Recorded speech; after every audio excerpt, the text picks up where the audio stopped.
Let's blast off. We're talking Trump in the White House with Biden.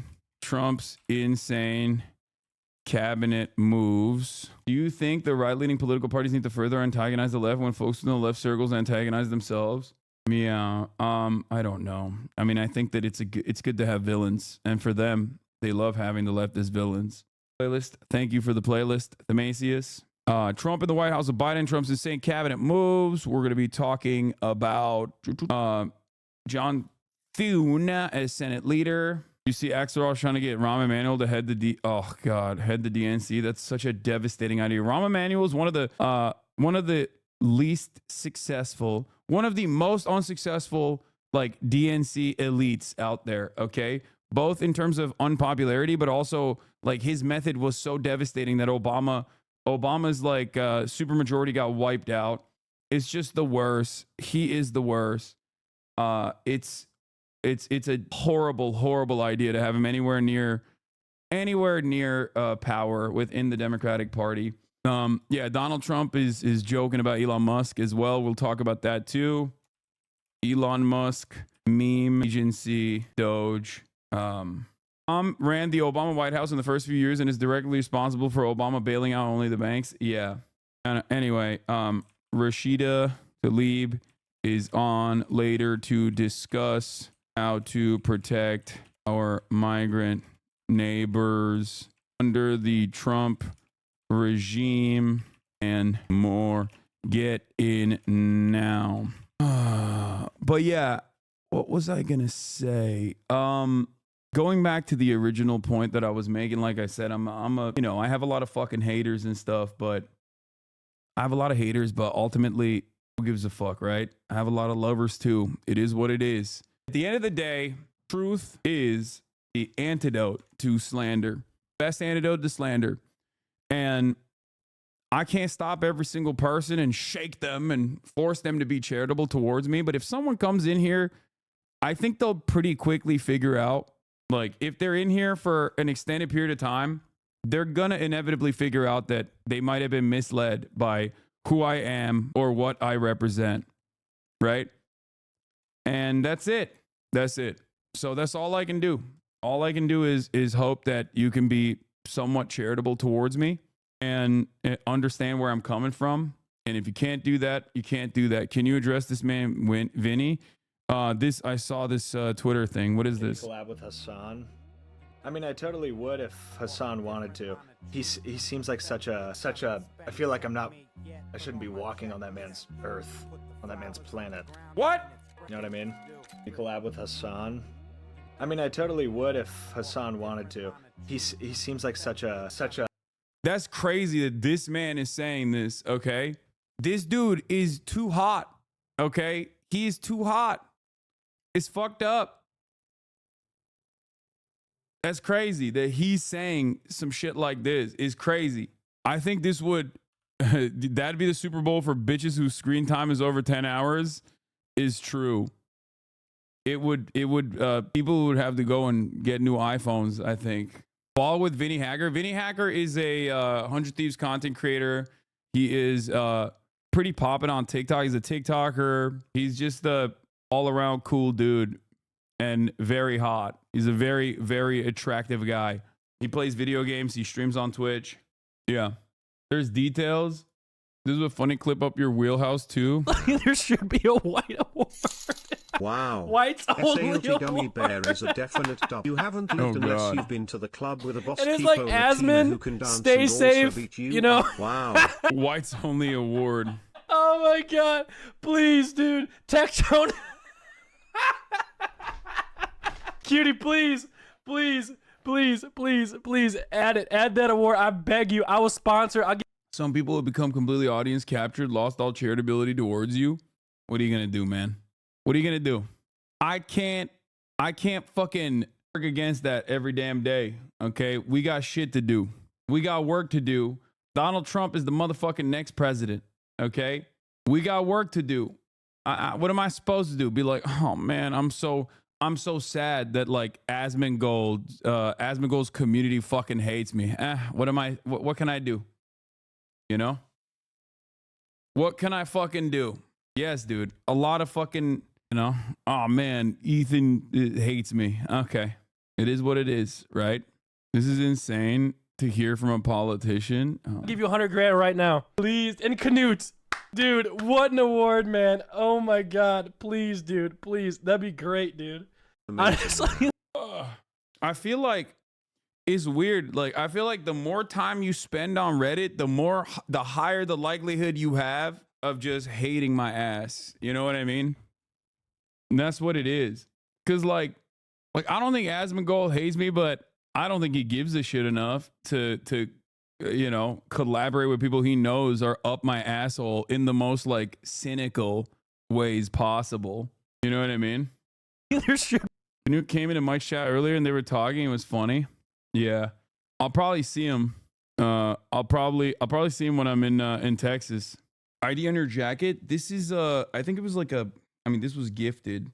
What is it? Needles? I think it was like a Hidden / Needles collab from a long ass time ago. And it's very cozy, very fuzzy. And I normally don't like that, but as someone who was in that information environment, I'm so glad to have come into this community. Yeah. Well, welcome. I was always left-leaning before I came to finally watch you. I did hear lots of negative things from your haters, but then I saw some takes from you on MR and TikTok. I finally joined and subscribed after watching a few streams. They're super positive and very down to earth. I think that helped me realize you aren't what your haters said. Yeah. I do still have like weak moments, don't get me wrong, but like who doesn't? Who doesn't have fucking weak moments? I'm talking for 8 to 10 hours a day. You can make me look like I believe anything, okay? We have so many fan-made Hasanabi out of context, like clipped out of context compilations. And it's so funny that like people basically use that now, but take it seriously, right? Meanwhile, one funny story I was going to explain. I went to the eye doctor this morning to get a new prescription. My eyesight's gotten like marginally a little bit worse over the course of the past 4 or 5 years. Last time I got a prescription was like 4 or 5 years ago.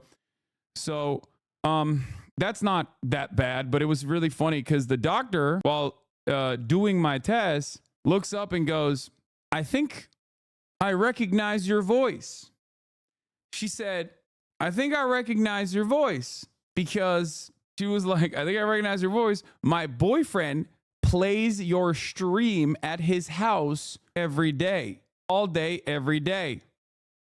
So I don't know which one of y'all is dating an eye doctor, but you're dating my eye doctor. So congratulations to Hasanabi head. I said, yeah, that's a good man right there. W boyfriend. Yeah. When I first started watching last election, the person who I knew in real life who knew you was a crazy hater who thought D was the smartest person on earth. He also thought Zootopia was the best movie ever and is a furry. I hope they're having fun with everything that's going on right now. I hope they're doing all right. That's all you can expect. Okay? Are you nearsighted? No, I can't see the distance, whichever one that is. Is it farsighted or nearsighted? I'm so stupid. But whichever one it is, I can't see in the distance. So I guess I'm nearsighted. That's nearsighted, bro. Okay. My girl was a dentist. She's probably not your dentist who would live in North Carolina. Dude, Hasanabi haters have credentialed girlfriends. Or not Hasanabi haters, sorry. Hasanabi heads. Hasanabi lovers have credentialed girlfriends. Meanwhile, Hasanabi haters have no girlfriends. So join the right team is what I'm saying. Okay? Think about that. You should get LASIK? No. I will not be getting LASIK. At least not yet. I thought it was like a one-off. I thought you can only get LASIK once in your life, right? And then you're cooked. And I am not ready for it yet. Okay? All right.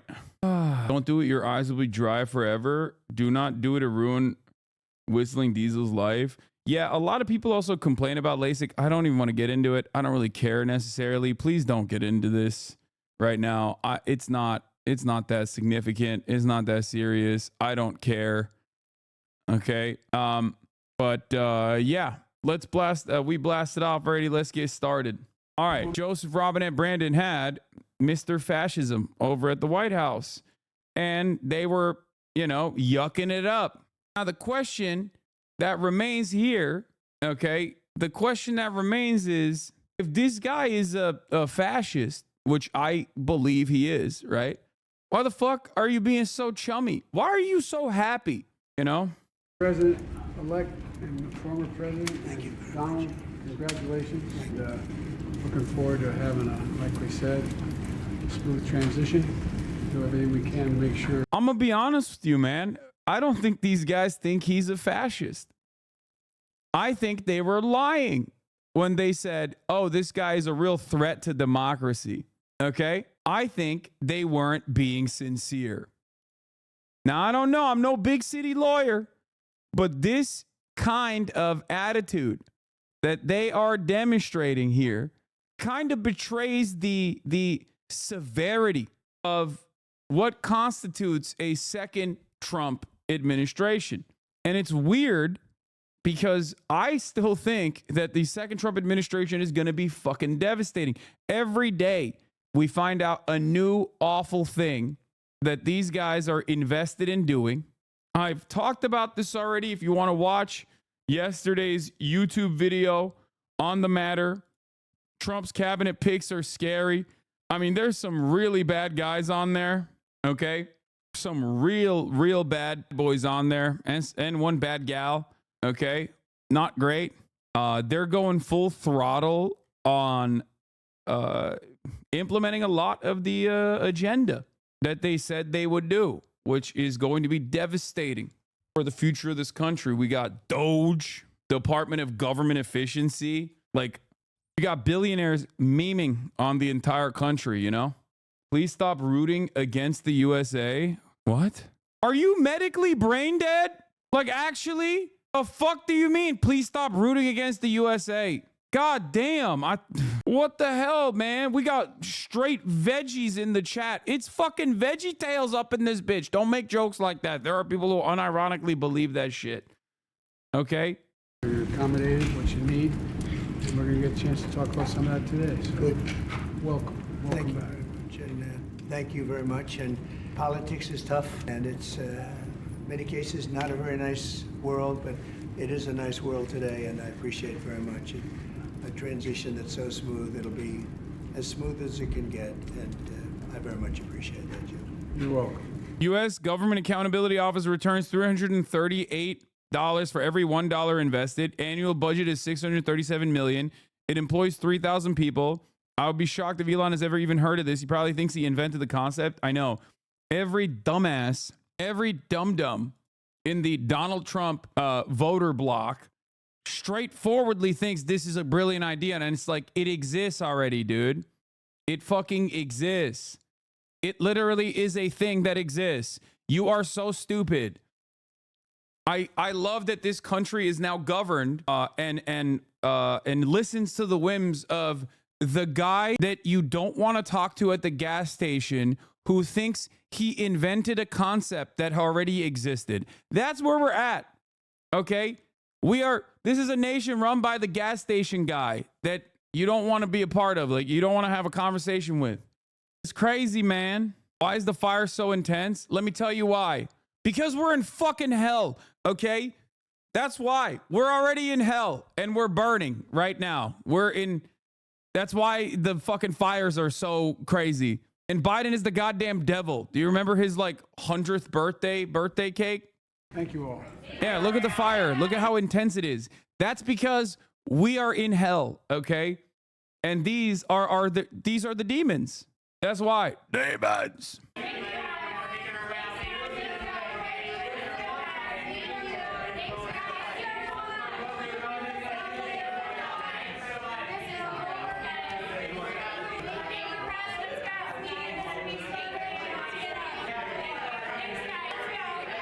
I mean, just even looking at the body language, right? Sure. One of the interesting things, President Trump deferring to President Biden there by not answering questions. And that took some restraint, it for did. Sure, because he's been in that position. We've all been in the Oval with him, and he often liked to answer questions. And I'm sorry, just the imagery, the fire burning, the bust of MLK on one side, JFK on the other. I mean, wow, that is a moment. And these two men have not seen each other, I don't think, since our debate.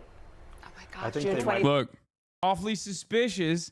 Every time this motherfucker's around fire, it's burning extra bright. Awfully suspicious. You feel me? Yeah, this is the last time they saw each other.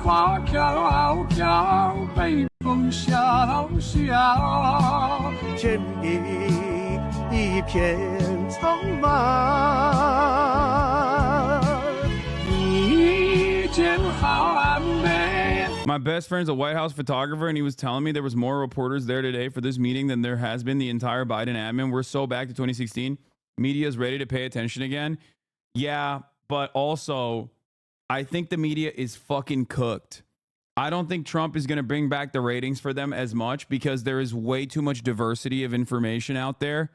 There are too many avenues, too many different resources that people rely on, and mainstream media overall has lost its credibility. Yes, they have an echo chamber. Yes, they still have this resilient base of support, people over the age of 65 that trust it. But I think that they believe that Donald Trump is going to bring the clicks back.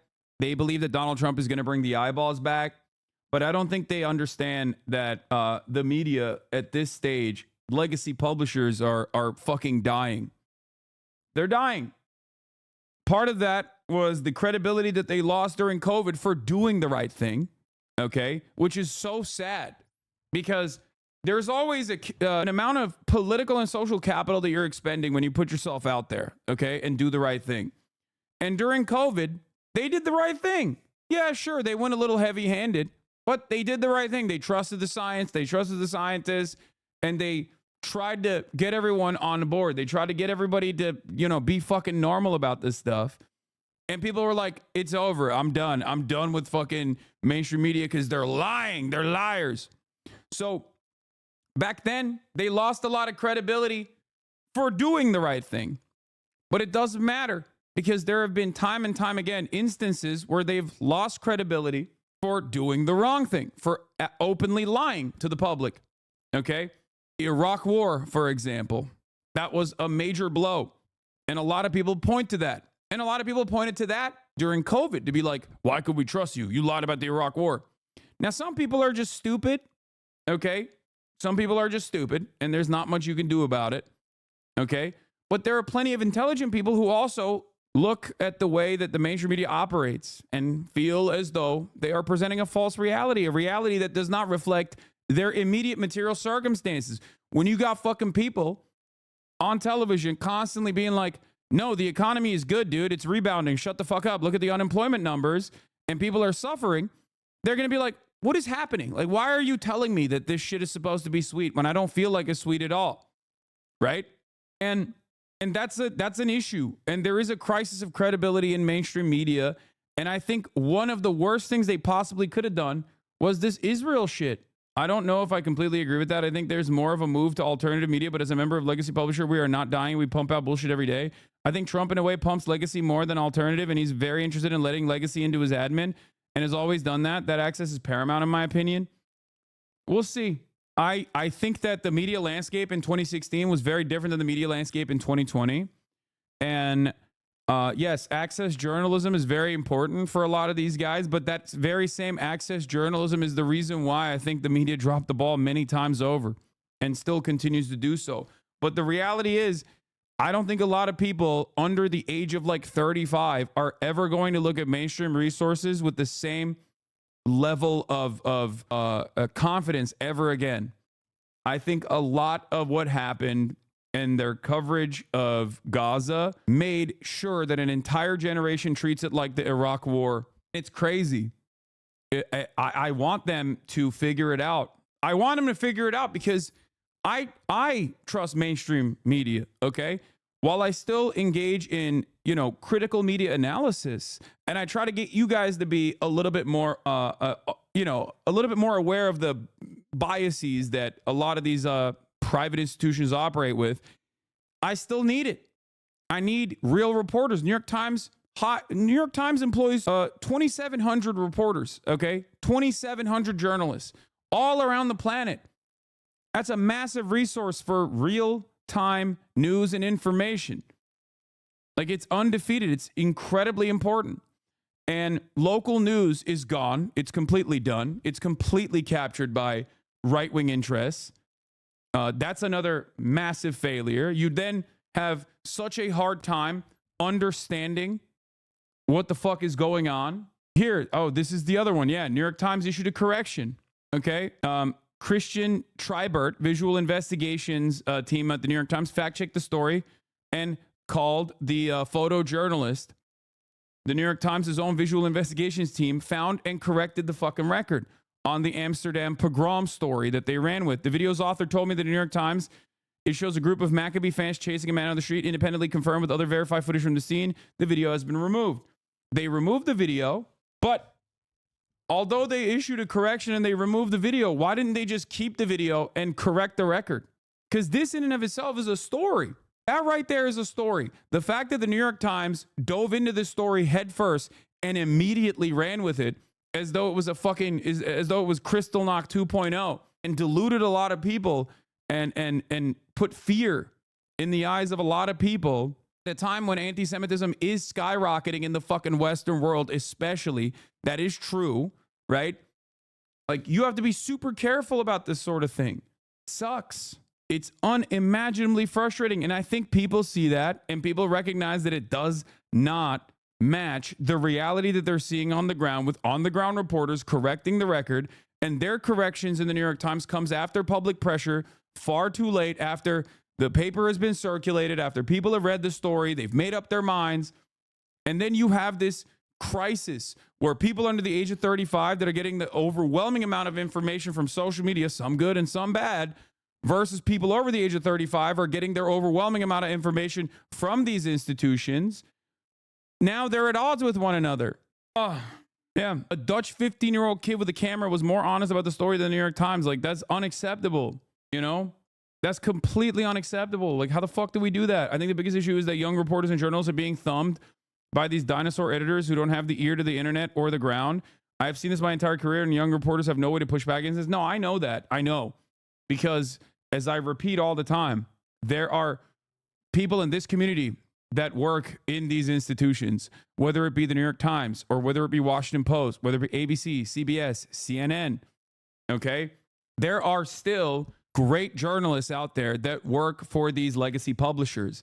I do not want the future of the media to be so chaotic. I don't want mainstream media to have to turn into a million journalists with a million different Substacks, okay? That shit is going to make it so much harder. You need to have a more streamlined and more united approach to correct, objective, truthful news reporting. It's fucking nuts. I don't know how people don't realize this. That's why living in the post-truth world, as Noam Chomsky said in 2016, is so devastating. Okay? I don't want to live in the fucking post-truth world where narrative trumps the truth. And every single time mainstream outlets lean into this shit, they're losing support from the next generation. And that's not good. Okay? That's why it sucks when I have to explain to my audience, much younger audience than like the average news reader, that like, no, you can still trust the New York Times. You just have to understand where their biases are coming from. And you have to be critical in your analysis and in your examination. Okay?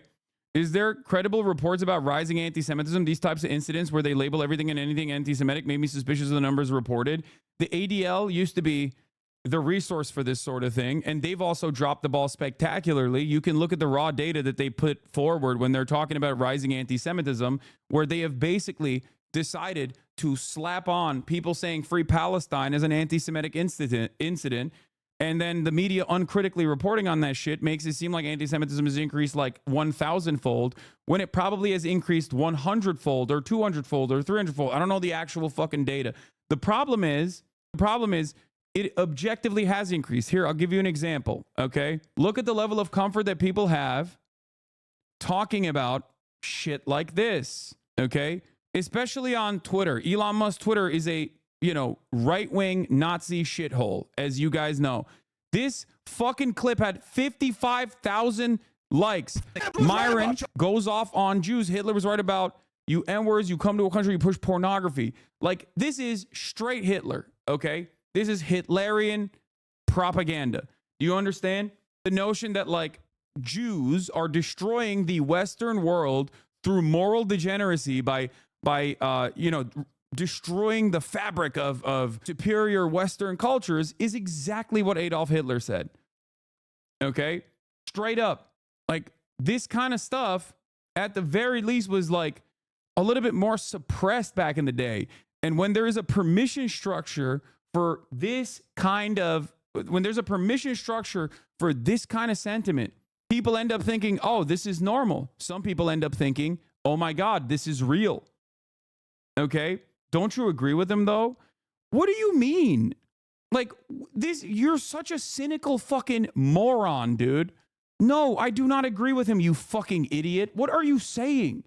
A lot of people are more invested in fighting their fucking internet daddies' battles in here than the actual fucking problems at hand. Okay? This is a major issue. You are dropping the ball entirely, okay? You are personally saying, I'm not even really interested in the rise of anti-Semitism as long as I can use that as a, you know, cynical way to fucking attack you. Why do you think this is happening though? I mean, I've talked about this a million times over. Historically, because of the way that Israel presents itself as the arbiter of Judaism falsely, which is not correct, okay? At times when Israel ends up doing incredibly violent shit to the Palestinian population, people go, oh my God, the Jews are at it again. Because most people don't think about things critically. They just respond to whatever is being presented to them immediately. And on top of that, there is a shit ton of underlying, unexamined anti-Semitic thoughts out there, anti-Semitic sentiment out there. Okay? Trying to get the ADL off his back? No, you fucking idiot. No, you are a dumb fuck. Fuck the ADL. That is the Apartheid Defense League. I literally just explained to you that they do not give a fuck about rising anti-Semitism. They care more about defending Israel. They contribute to a rise in anti-Semitism by doing dumb shit like that and destroying their fucking credibility. The ADL can suck my cock, you dumb fuck. There's never been a moment where I haven't railed against this kind of sentiment, for the record. So it's so fucking gross that some of you dumbasses that only care about drama come in here to be like, oh, I see you're now finally railing against anti-Semitism. There's never been a day where I have not done that for the past 10 fucking years. Okay? Stupid. So fucking stupid. I've been fighting anti-Semitism online for a decade, and these motherfuckers feel so emboldened to cynically weaponize anti-Semitism and say you're virtue signaling. They do not care about anti-Semitism. Exactly. Exactly. Anti-Semitism has always been the canary in the coal mine, which is really gross because the Canary Mission uses that to cynically dox and attack anyone who is critical of Israel, even a little bit. Okay? Like they use the word for it, but it's true. And there is a shit ton of unexamined anti-Semitic thought amongst people who don't even consider themselves to be anti-Semitic at all. The greatest example of this, obviously, I covered the other day, was, you know, someone like Theo Von just being like, oh, you know, leftist Jews control the media and they hate white people. Like that right there is straightforward an anti-Semitic line of thinking. And a lot of your fucking coworkers already have these kinds of opinions. Yeah, I mean, there's a whole library. Yeah, there it is. There's a whole library of Hasanabi covering Israel news and anti-Semitism, 10,000 plus hours worth of video combined. Yeah, there is never been a moment where I have changed trajectory on this, okay, or changed course on this. If you are honest and if you truly want to know what my perspective is on the matter, I have thousands and thousands of hours worth, thousands and thousands of hours of coverage. Wait, so any remotely negative statement or criticism about Jews is automatically anti-Semitism now? Remotely negative statement? Brother, what are you trying to shelter here? Saying that like Adolf Hitler was right about you guys is literally just straightforwardly Hitler. That's not a negative statement. This is the problem. This kind of shit running rampant, okay? This kind of shit running fucking rampant is giving people... Wait, again, I'm glad I banned him. He said, oh, I'm talking about Theo. Okay. Leftist Jews control the media and that they hate white people is not criticism of Jews. Okay. That is anti-Semitic. The idea that the notion that like Jews have an outsized control over the fucking media and they have an agenda. The idea that they're monolithic in their understanding of the fucking world is once again, yes, anti-Semitism. How the fuck do so many people feel boldened to repeat these talking points?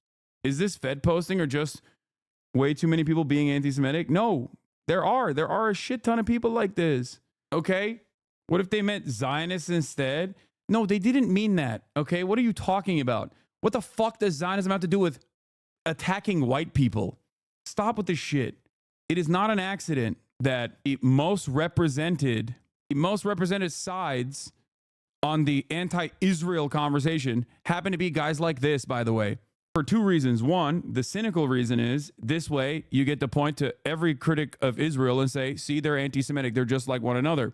The second reason is also to basically launder a much easier to understand narrative, because more people are primed towards reactionary sentiment. People are unimaginably primed towards reactionary sentiment. It's a comfortable narrative that people are more willing to take on. Okay, that's it. That's the unfortunate reality. Also, speaking of unfortunate realities, I have a breaking news update. Matt Gaetz has been nominated as Attorney General. I cannot begin to explain to you how much worse shit can get. Okay? Imagine the worst possible outcome.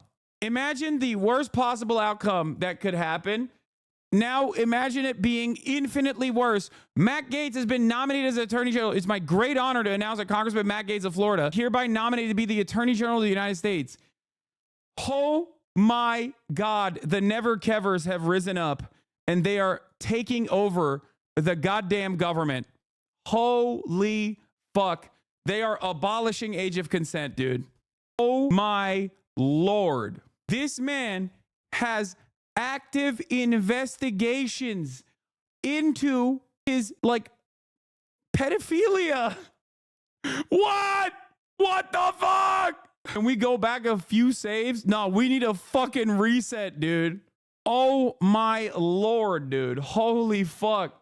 Oh, if the Senate confirms him, witness tells House Ethics Committee that Matt Gaetz paid her for sex. Several women were witnesses of the DOJ probe that have been interviewed. The House Ethics Committee probed Matt Gaetz for alleged sexual misconduct.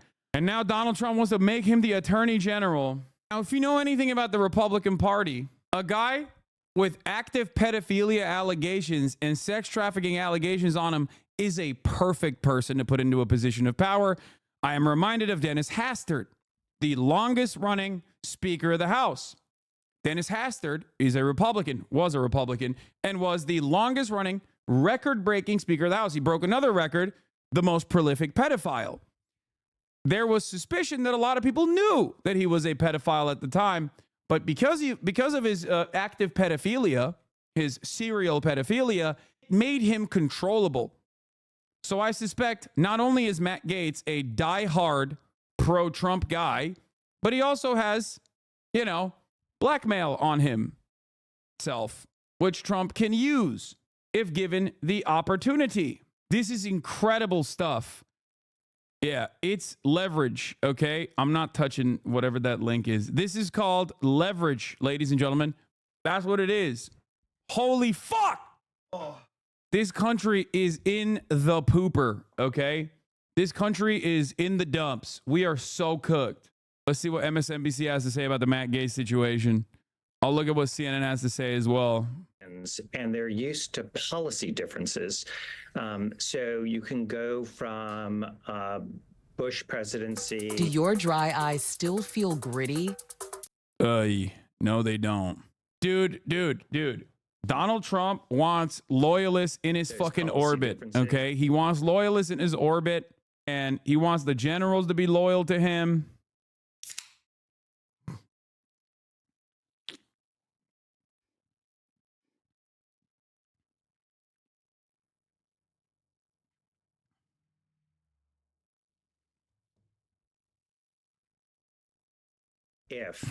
I think that it is a real signaling with Matt Gaetz being proposed for the head of the Department of Justice, with Tulsi Gabbard being proposed. This is a malicious man. This is a vindictive man. This is a man who unironically learned the worst lessons he possibly could have from the last administration. The last time he wanted to do shit like January 6th and numerous other things, there were people in his cabinet that actively fought against him, or at the very least were open to criticizing him or maybe even stopping him. Okay? When, you know, and he was like, all right, well, I'm going to make sure that that never happens again. It's fucking over. So he basically is filling his cabinet with loyalists. Okay? People have stood by him, people that will fight tooth and nail or whatever his wishes are, no matter how insane or unhinged. And this is precisely the reason why I fucking lose my mind when I see photos like this. Okay?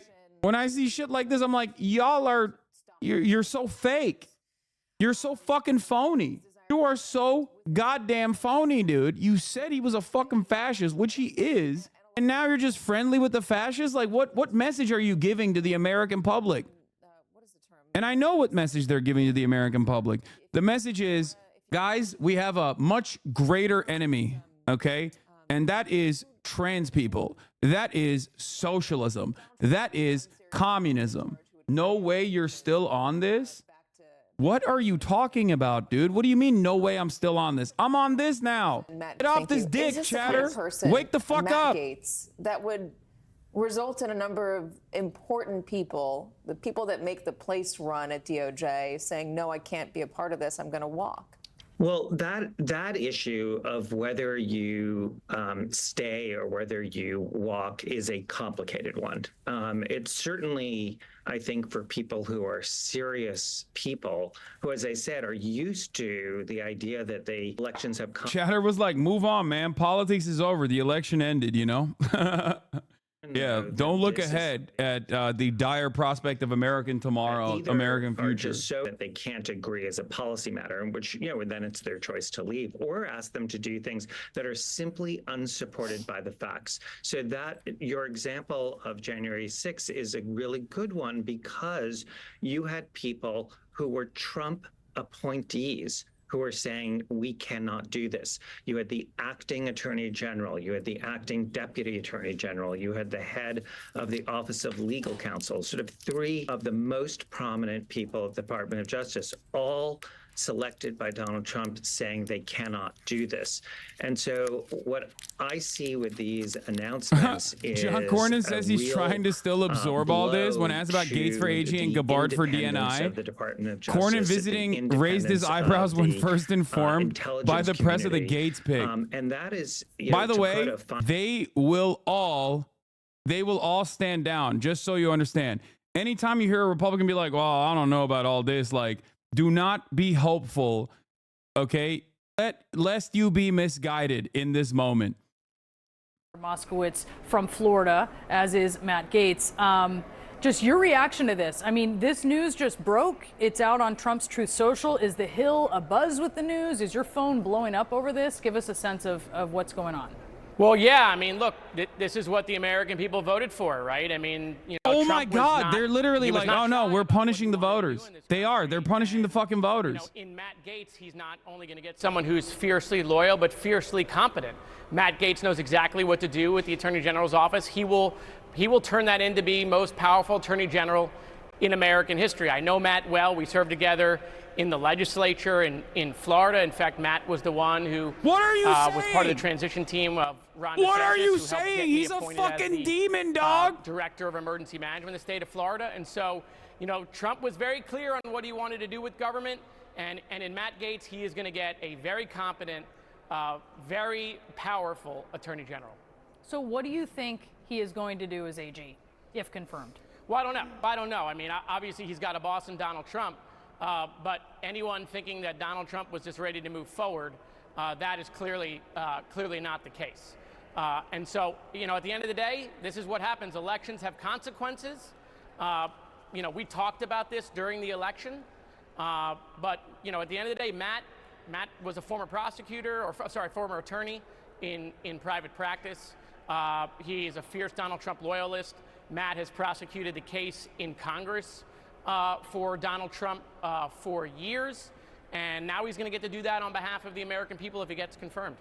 I've heard from some of your Democratic colleagues in the House who are concerned, this was before Matt Gaetz was the pick, that a Trump DOJ might target them, that they could be investigated. Do you think that that is going to be part of Gaetz's repertoire? Is he going to be settling scores?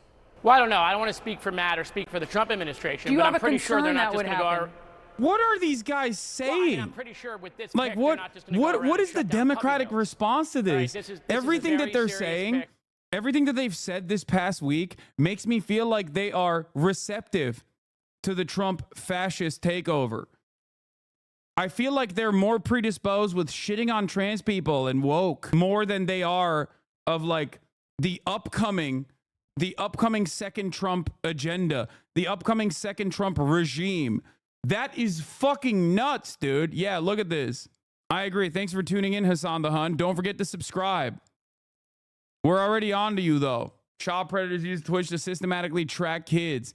Congressman Matt Gaetz joins Twitch. This motherfucker is now the Attorney General, potentially, if appointed. What the hell's going on? For DOD, Tulsi Gabbard for for Director of National Intelligence. What is the most concerning?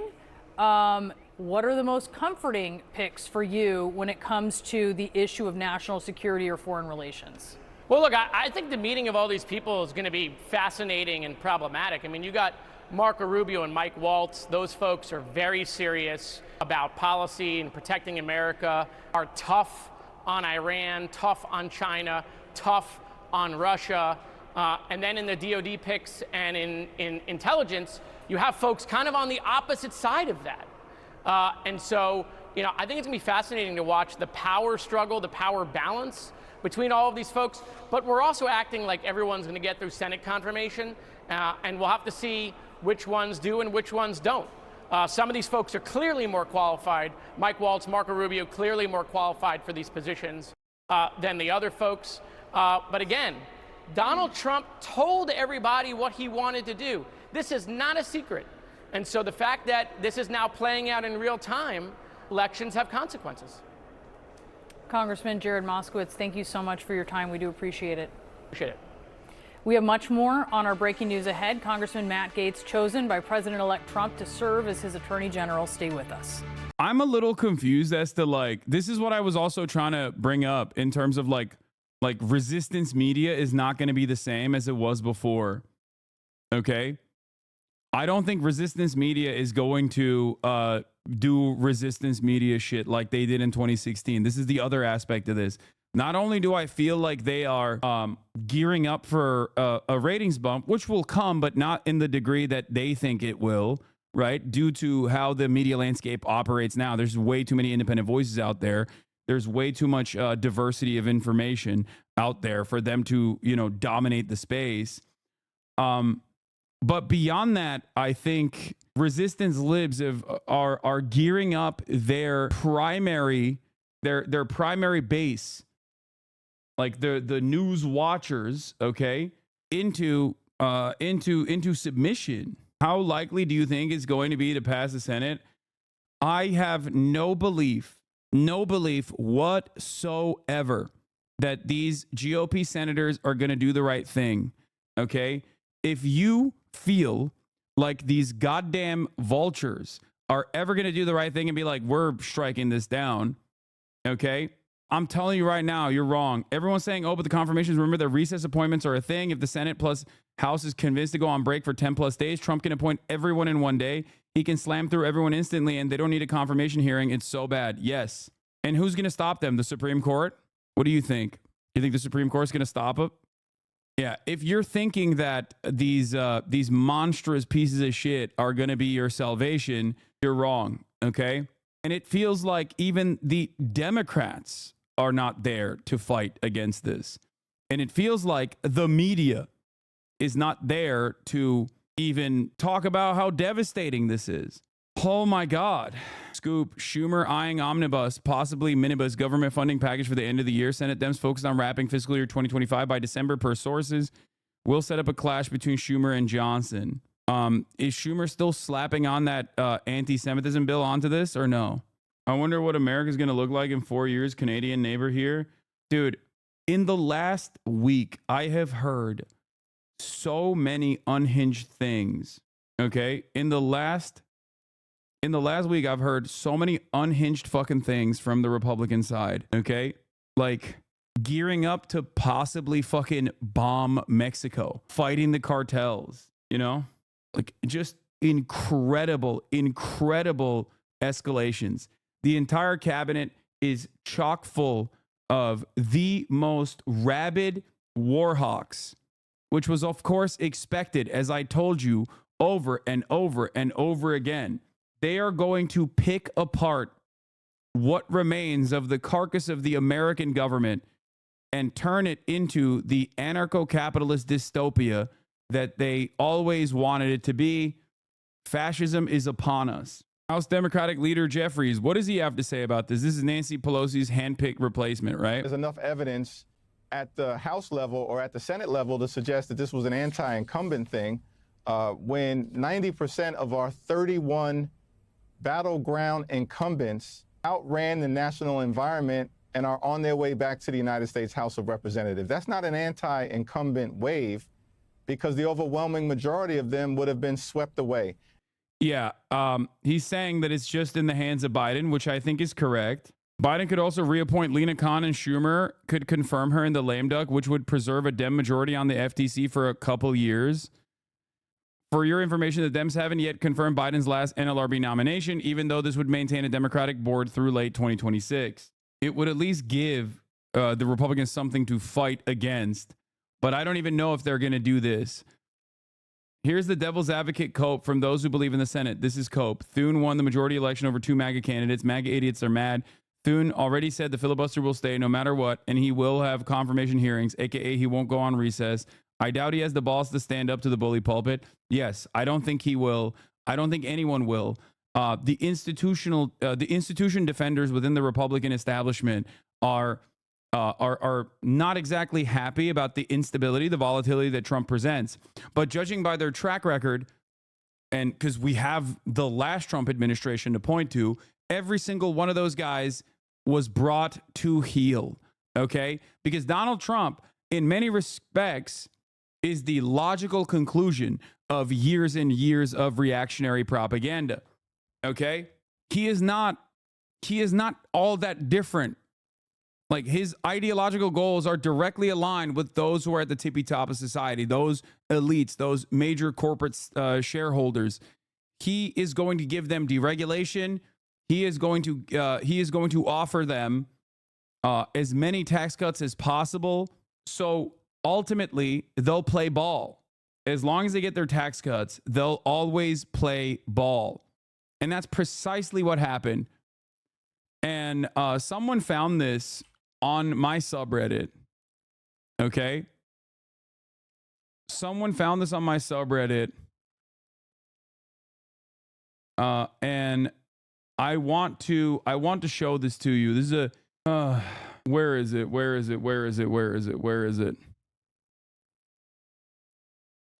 This was my analysis of what is yet to come right before the 2020 election. Let me see if I can find it real quick. Where the fuck is it? I don't know if I can find it. There was like a 12-minute video from my final thoughts, like in the eve of the 2020 election. There was another instance where I was actually debating Destiny on how Trump is a successful Republican. This is one clip from that. How do you justify so saying with Destiny, who obviously uses pettiness to determine? What the fuck is this? No, that's not what I'm looking for. Hold on. Oh, here, Hassan on the rise of fascism back in 2020. Okay, there's two clips I want to show you. Okay, one is something that I've been talking about since January 23rd, 2019 here. Okay, where, you know, back in the day when I thought that Destiny was a reformed person who wasn't like insane. Okay, a lot of people will be like, why are you so afraid of debating him? Here's a video of me doing just that. and large care about more than the fucking immigration. You can just outsource your labor regardless for the big stuff like tax breaks, tax cuts for the corporations. These are things that they by and large care about more than the fucking immigration. You can just outsource your labor regardless for and that's what these companies have been doing for a very long time anyway. But again, things that like undermining the EPA, undermining the education, undermining housing, like these aren't things that like people are looking for. Not focusing on infrastructure, like these aren't things that his base wants. He's doing this for big business. He's doing this for corporate interests. Maybe. How can you say maybe? Who is the? I don't know what like defunding education or whatever has to do with corporate interests. I don't know why it's sped up. I don't know why.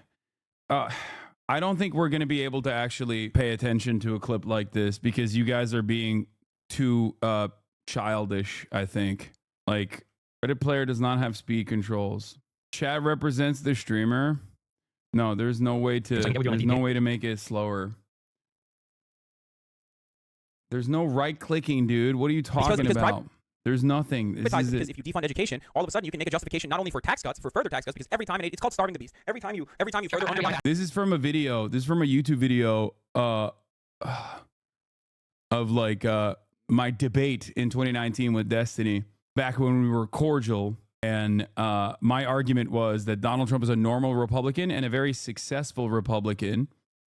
Okay. And that he is, doing the top line agenda of the Republican Party at the time.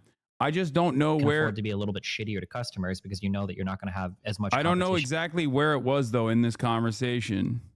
The absolute bare minimum by like 1 or 2 votes in order for them to actually voter base. Hold on. Oh, the Republican figure that has been at ends with Trump multiple times. McConnell has been at ends with Trump multiple times. Like all of these like Republican leaders, Pence himself has gotten burned by Trump multiple times. Trump has had massive amounts of influx in his fucking cabinet. And everybody that's left has had shitty things to fucking say about him. Even well-respected people like Tillerson. How can you look at all the divisiveness that Trump has stirred up in the Republican Party and then say that no, he's actually like really good at unifying the Republicans? I'm not saying he's good at unifying the Republican politicians, but ultimately he's good at unifying the Republican voter base. Hold on. He's good at unifying the Republican base of voters, and you're focusing on like one symbolistic fucking John McCain vote to say that like the entire Republican Party is not backing Donald Trump, even though, oh my God, I want to fucking murder every single person who's saying Hassan is out of his death. I want to murder them so fucking hard right now in a video game. Okay. Fucking ban him, dude. All right. I can't. There's too many. All right. So I don't have enough money. Not gonna lie, you sound so weird. Yeah, it's because I'm using a fucking Blue Yeti. All right. Notice how like even in this conversation, Destiny's fans immediately fucking rush to be like, oh, you're out of your depth. And I was 100% correct on this in this argument that I presented. Moderators. All right. As far as the Republican Party goes, you say that the Republican Party is divided, yet they vote for 90% of the things that Donald Trump wants. So obviously they're not that divided. Obviously they're still serving the same interests. That's such a one-dimensional way of looking at it. Of course, so what are they divided on? That like they don't like Donald Trump's perspective? Like they don't like the way that he talks? Sure, but that doesn't mean that the party is actually fucking divided. The party is very happy because the donors are very happy. If the all party's of them are also so happy, then because why they're is it that electing. so many districts that went so heavy for Trump ended up swaying Democrat when it came time to vote for the midterms? Like there are tons of people in the Republican Party that have these massive issues with Trump. And his numbers and the candidates that he's backed for some of these elections did not turn out the numbers that they expected him to. It was a monumental failure for the House and even to some extent for some of the Senate races. Yeah, because Donald Trump is very divisive in the sense that a lot of people who normally wouldn't have voted are now going out to vote against Donald Trump. This is not to say that like Republicans are like, oh my God, I feel terrible about voting for Donald Trump, so I'm going to turn around and actually vote for a Democrat. Fuck no. There's just more people voting Democrat that didn't vote or that don't historically vote in midterms. That's what this is. It has absolutely nothing to do with like Trump's policies or whatever. They just fucking hate Donald Trump. There are a lot of Americans who find Donald Trump to be an incredibly divisive figure who's terrible, and they're right. They are absolutely right about Donald Trump being a divisive and terrible fucking figure for American politics, and that's why they're going out and voting. That's why there was like unprecedented turnout. All right. And Republicans are not showing up because they're happy. I feel like we're using like this feels like Bernie math right now. Like if Donald Trump goes out and the reason why less people went out to vote for Donald Trump was actually because Donald Trump was so good that people were so happy with him that they didn't go out and vote. I feel like we're in Bernie that's Mac historically territory what right now. happens with the party, the party that holds majority power. Yes, for the base, that works well for the voters. But the big stuff like tax breaks, tax cuts for the corporations, these are things that they by and large care about more than the fucking immigration. You can just outsource your labor regardless for the and that's what these companies have been doing for a very long time anyway. But again, things that like undermining the EPA, undermining the education, undermining housing, like these aren't things that like people are looking for. Not focusing on infrastructure, like these aren't things that his base wants. He's doing this for big business. He's doing this for corporate interests. Maybe. How can you say maybe? Who is the? I don't know what like defunding education or whatever has to do with corporate interests. I can get with you on like the EPA and stuff. Because if you defund education, all of a sudden you can make a justification not only for tax cuts, for further tax cuts, because every time it's called starving the beast. Every time you further undermine a federal agency. I know. You don't have to. Yeah, I understand. Okay. But like, so every time even if this was his goal, his way to do this wouldn't be nominating Betsy DeVos. It would be to do something more insidious. Like these aren't things. Wait, no. Betsy DeVos is the perfect person. She has a track record of privatization in Michigan. She's like always been a fucking advocate for private education. That's exactly what that's exactly why he put Betsy DeVos in a position of power, even though she's a fucking idiot. Okay. It just seemed like when I look at his appointments like Betsy or like fucking Ben Carson or whatever, it seems it's more just like random fucking shit that he sees on Fox. No, dude, these aren't fucking random dipshits that he's putting in positions of power, especially that, like, Betsy DeVos. What about, didn't he literally do this with like a Secretary of Defense or some shit? Who was the guy that he saw on fucking Fox News that he made like one of his like chief attorneys or some shit? Like, or why the fuck is Giuliani working with him? Is it because Giuliani's actually like a really talented lawyer? Like he gets advice from this guy for like executive orders. I know, but that has nothing to do. I know, but Giuliani, Trump is a fucking moron. I'm not sitting here and saying that. Wait, stop. You keep playing both worlds. You can't tell me that Trump is a fucking moron. Isn't that what Trump's doing right now? To a certain degree, yes. He has gotten way worse at this than the last time around. You will see exactly what I mean here, okay? You will understand in a second when I describe it. Trump is actually intentionally choosing the best people to undermine these institutions. You keep do trying you to really have think it that both Donald ways. Trump is doing all of these on his own? Like, I don't understand. Why can't Trump be a fucking absolute moron but still be a strong man, charismatic leader that appeals to fucking Republicans? Wait, so who is controlling Trump now? It's not a control thing. Like there are still handlers, aides, a fuckload of advisors that are around Donald Trump that are trying to that are giving him the cabinet appointments. Like he can't just fucking turn. He's not like turning around and saying. A lot of these used to come from Bannon, and then Bannon is gone now. So I don't know who's like the chief handler. It was not Bannon. Not just one Trump person. It's not just like Steve Bannon isn't the only person capable of telling Donald Trump who to fucking appoint for these positions. Well, no, now he listens to Fox and Friends. And no, it's not. Do you really think that Donald Trump exclusively sits in front of the television and like makes these decisions and now there aren't aides? This was one of the huge... This is such like liberal brain right here. It is like Donald Trump does not have anyone in his corner that's telling him like, these are the guys that you need to appoint. He's just sitting there and exclusively getting his nose from Fox and Friends. I'm not saying he's not getting it from Fox and Friends, but if you think that like he wasn't firmly doing exactly what the Heritage Foundation and the American Enterprise Institute was telling him to do, you're out of your dang mind. Okay? That there are places. I'm sure that there are things that he does, like when he tweets about passing a new budget. One of the biggest problems was that Pence walked to fucking Congress and then came back to President Trump with a deal in hand that Trump already approved. But because he'd been listening to fucking pundits on Fox News, he shot it down and sent Pence back to Congress, telling them that they needed a new deal after Democrats and Republicans had already made concessions to each other to agree on legislation. Yeah, Trump. These two things are not mutually exclusive. He does both. He does it when he sees something and gets riled up and he fucking tweets it out. But he absolutely, when he's making like when these bigger decisions are happening, like as far as cabinet appointees and shit, there are absolutely other aides that give him the people that he's putting in positions of power. Do you really think that okay, let me ask you this much.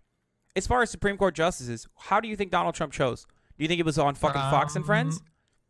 I am not sure. I don't know for the first couple. He went to the fucking Federalist Society, dude. Of course. Do you like this is how it works. You go to the fucking Federalist Society. Literally every single leak that has ever come from the White House, whether we're talking about the multiple books that have been written by that one guy. I should remember the fucking name. It's like no, Burn that or guy's Fire a or some fucking shit. that guy's an idiot, dude.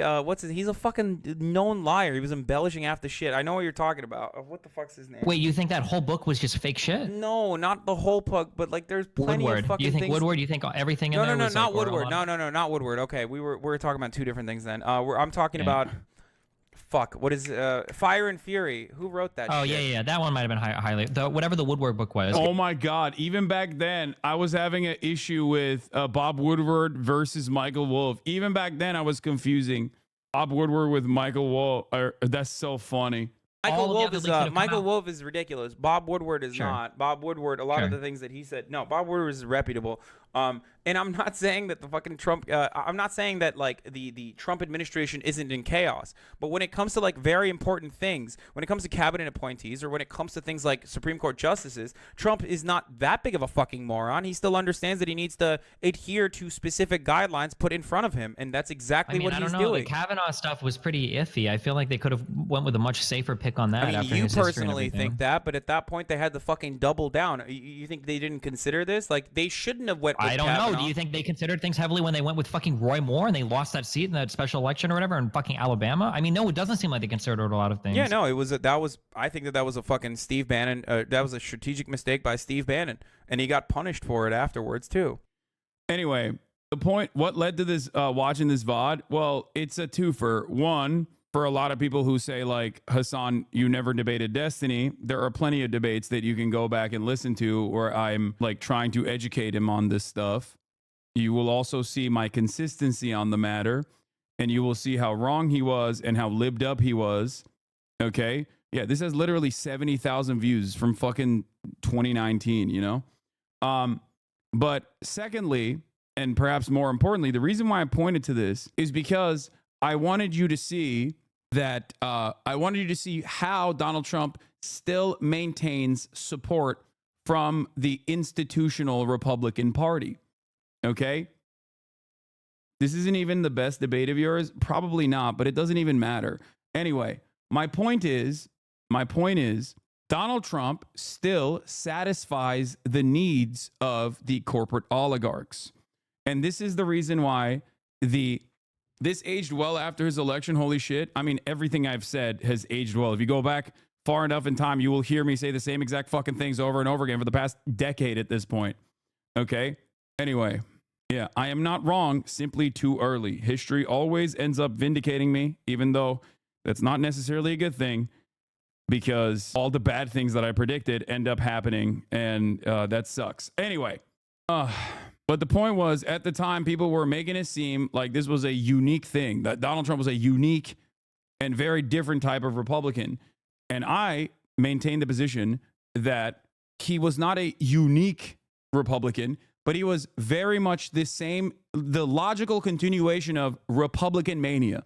Okay? If you were to put, okay, since you refuse to platform any Ukrainians, you should Aaron B yourself, fire, fire, fire. You're worthless, tanky fans too. Ukraine over Palestine? What? I should self-immolate? Are you okay? You got the weirdest haters. It's funny because he's a Labor voting Chad. Anyway, moving on. Probably a British Labor supporter. The other thing I wanted to show you guys, but this analysis was prescient for the time, and it's gotten only worse. But the other thing I wanted to show you was the growth of fascism in this country. This is the reason. This is from Trump's Make America Great Again rally. This is last rally, I believe, before the 2020 election. Why I closely track Trump's rhetoric and his followers is because I understand the long-term consequences of this kind of messaging being successful, especially within the Republican Party. It's not just about watching like a dude who these hogs find to be charismatic. It's more so about where the Republican Party is going. I was very tired at this point. Okay, that's why I sound like that. QAnon stuff, the open agitations towards fascism, white supremacy, all this. Why are you self-glazing so hard? You think this is self-glazing?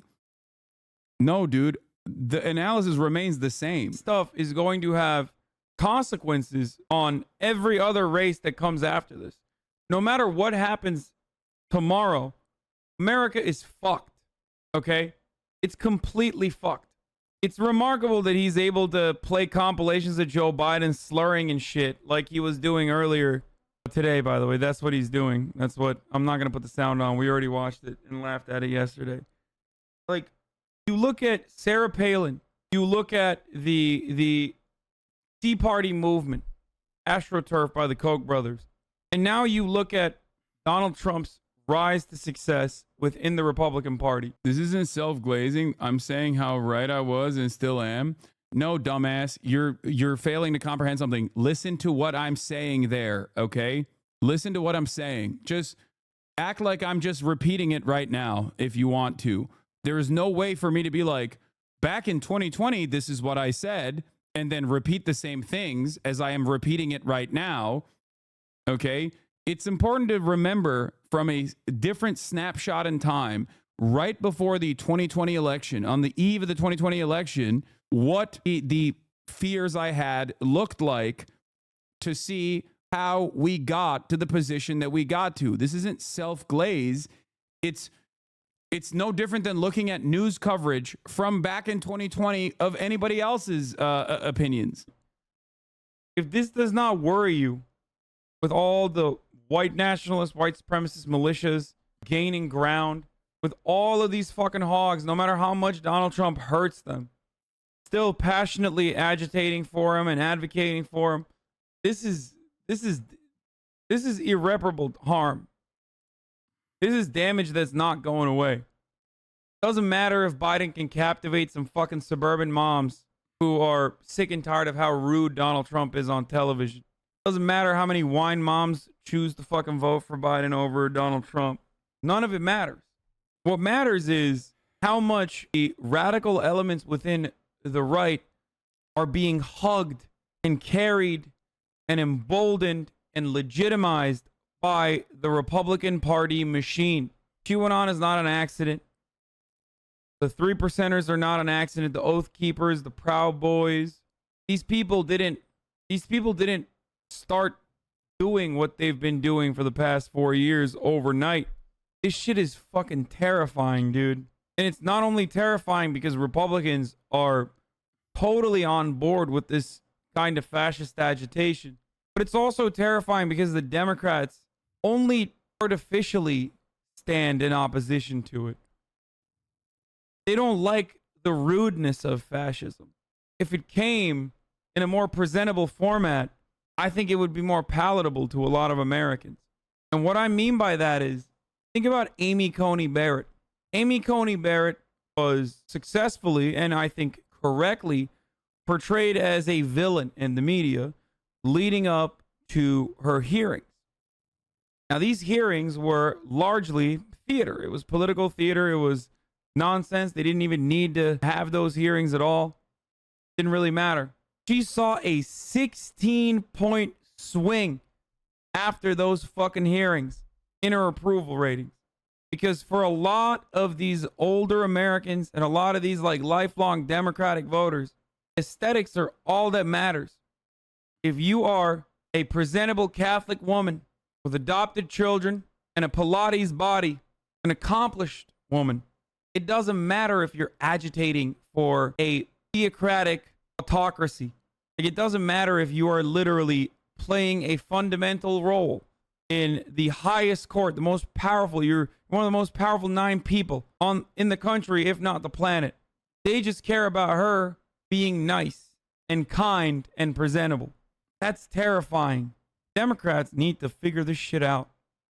They need to open the floodgates to the progressive momentum. They need to allow more AOCs into the party.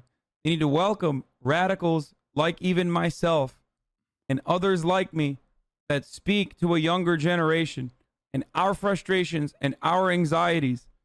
They need to start legislating appropriately. Or, I mean, what am I fucking saying? It doesn't even matter. It's far too late, in my opinion. Even if they did No, I'm not saying I'm going to run for office. I'm never going to do that. I mean, like, be more welcoming instead of hostile to anti-capitalist ideas. They're never going to do it because I'm afraid the tankies and the Marxist-Leninists and the theory nerds are right. It is still a bourgeois democracy, and they are a bourgeois party. And they are always going to put the interests of capital over the interests of the American working class. Definitely not the international working class ever.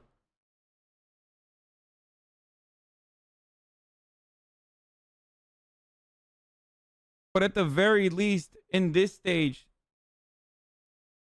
they should be open-minded to social democratic reform, dude. It's really bad. Like, we shouldn't go through another fascist resurgence globally or have another Great Depression until we wisen up and push through another comprehensive New Deal style social democratic reform package. Like, why does it always have to get to that? So much human suffering and misery. And only then do people say, all right, I guess, you know, whatever, you'll get Medicare for all. Or I guess you'll get Social Security.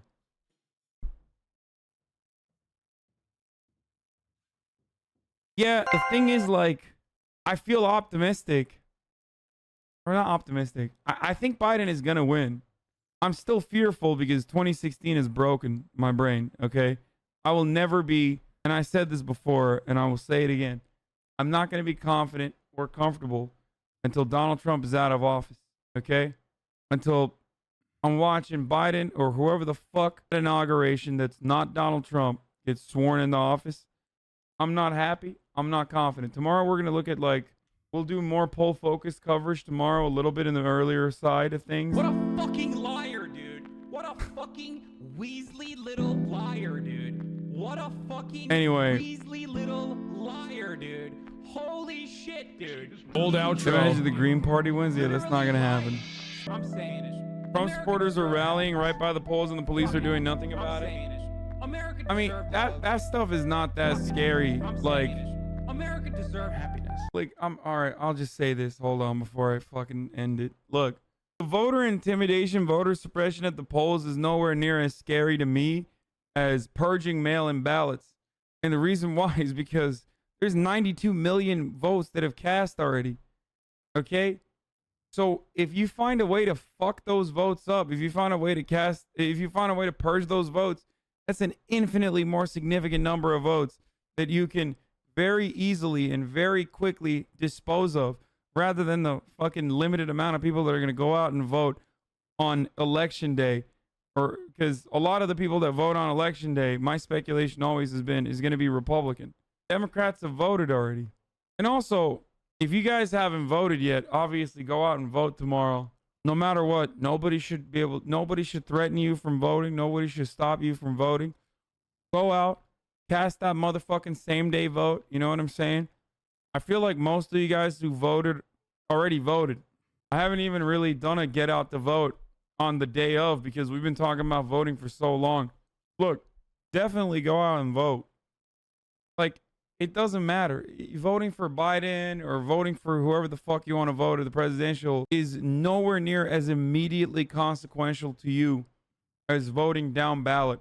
This is what I always have said, and this is what I'll continue saying. But while you're there, you're a leftist, if you're a progressive, it's not that hard to vote for Joe Biden. It sucks. You seem drunk as fuck. Yeah, this was like 16 hours of coverage every single time, every single day. This is one day before the 2020 election. Your vote might change something. It might not. It doesn't really matter. But definitely go out and vote. 100%. At least tomorrow, we'll be a little bit closer to figuring out what's going to happen in the next 4 years, you know? Anyway, this period was my time of radicalization. Yeah, I'm a much healthier person now, both mentally and also physically. Anyway, saying the same thing for 4+ years. 4+, more like 10+. That's why I always laugh when people are like, dog, you've changed. It's like, I certainly have not. I showed you something from 2019. I showed you another thing from 2020.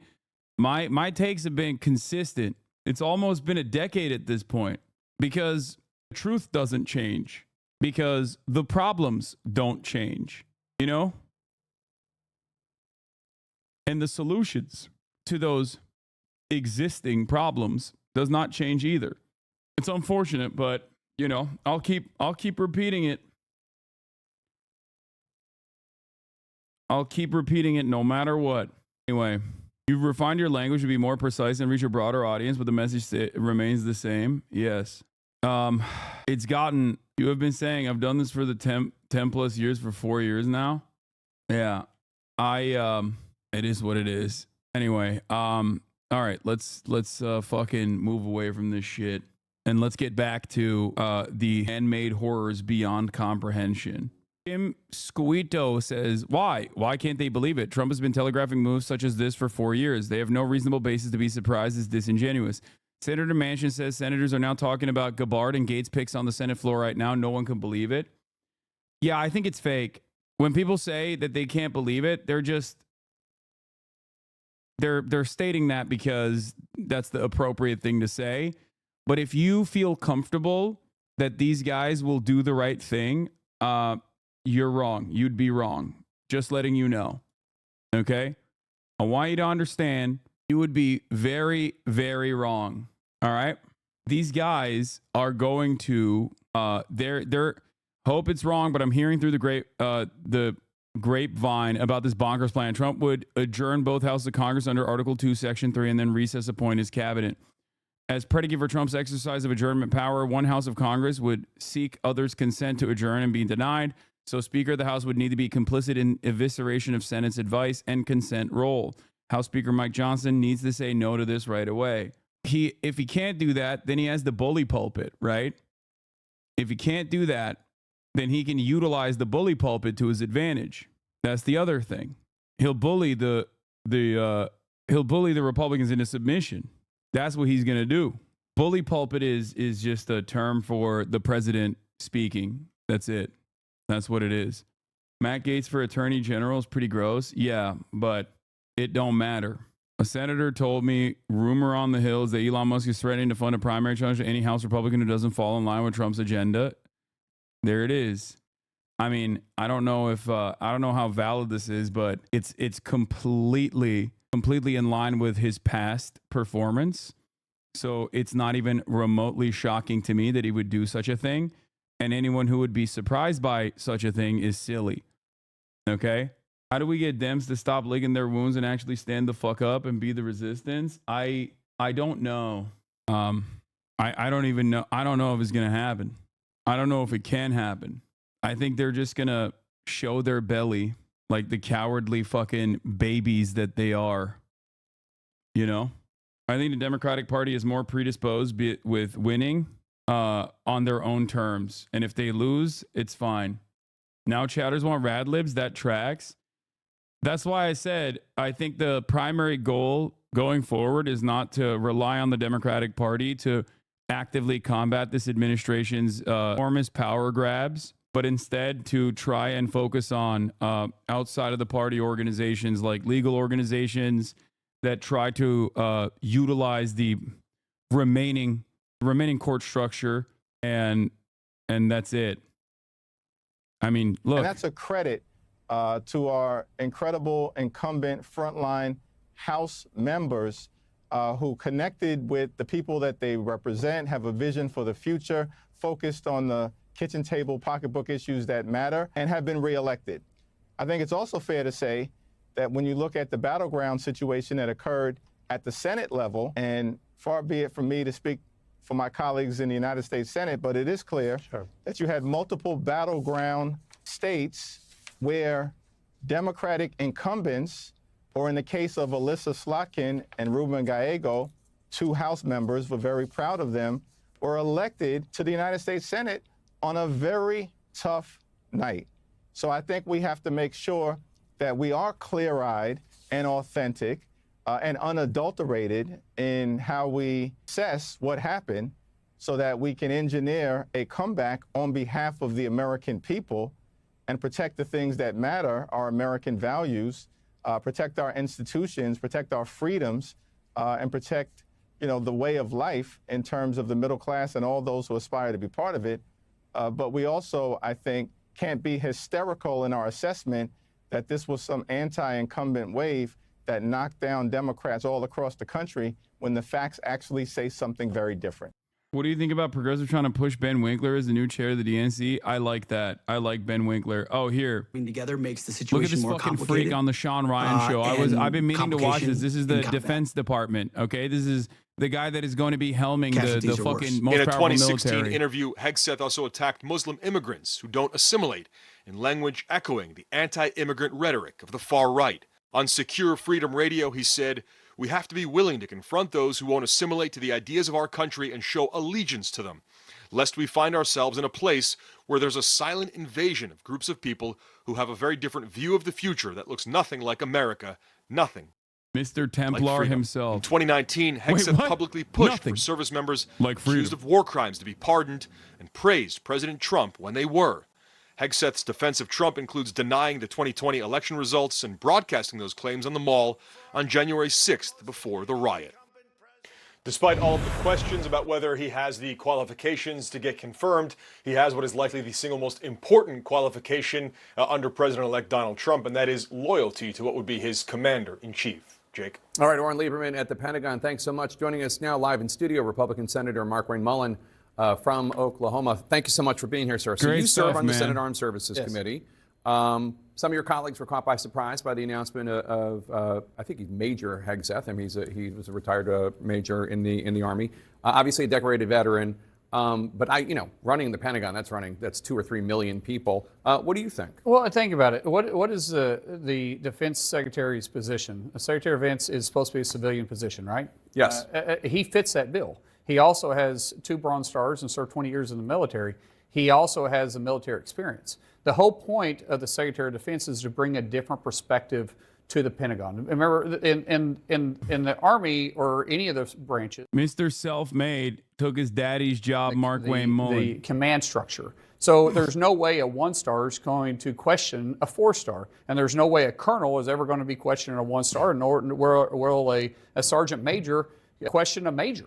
So the civilian role is a pivotal point to bring in that common sense sometimes outside of the chain of command and say, hey, what are we looking at? And I think he fits that. Well, he's certainly a civilian, and certainly obviously with military experience. And obviously he served honorably. What do you make of the criticisms that he doesn't have the experience in terms of running a 2 or 3 million person operation, and also, he's pretty. He has strong views that might alienate some of the people under him in terms of like 1/3 of the generals or 1/3 of the senior office holders are I forget the exact words he used, and I don't want to put words in his mouth, but he criticizing them. Women shouldn't be in combat, et cetera, et cetera. Well, when you start looking at what condition our branches of the military is in right now, they're in dismal position. We have low numbers in the Air Force, we have low numbers in the Marines, we have low numbers in the Navy, we have low numbers in the Space Force, we have low numbers in the Army.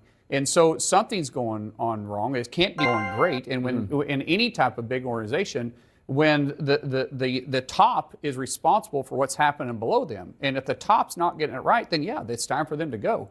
And I think that's a perspective that we need to bring in. So I'm not concerned about his ability not to ever run a large corporation. That isn't the requirement. That is never the requirement. The requirement is that President Trump gets to nominate the individual and the Senate gets to confirm them. And I trust President Trump's decision in this one. I feel like he's a good pick that'll bring a perspective to the Army or to the military or to the Pentagon without being necessarily politically correct. Politically correctness is what's killed this country right now. People just want to tell me the way it is. Tell me what the facts are, and let's move forward. And you're not going to agree with every decision he makes. You're not going to agree with every decision you or I make. But I do feel like he's going to come out from perspective. And keep in mind, he did serve this country. He does have a love for this country. He has respect for the service too of the men and women that's in uniform.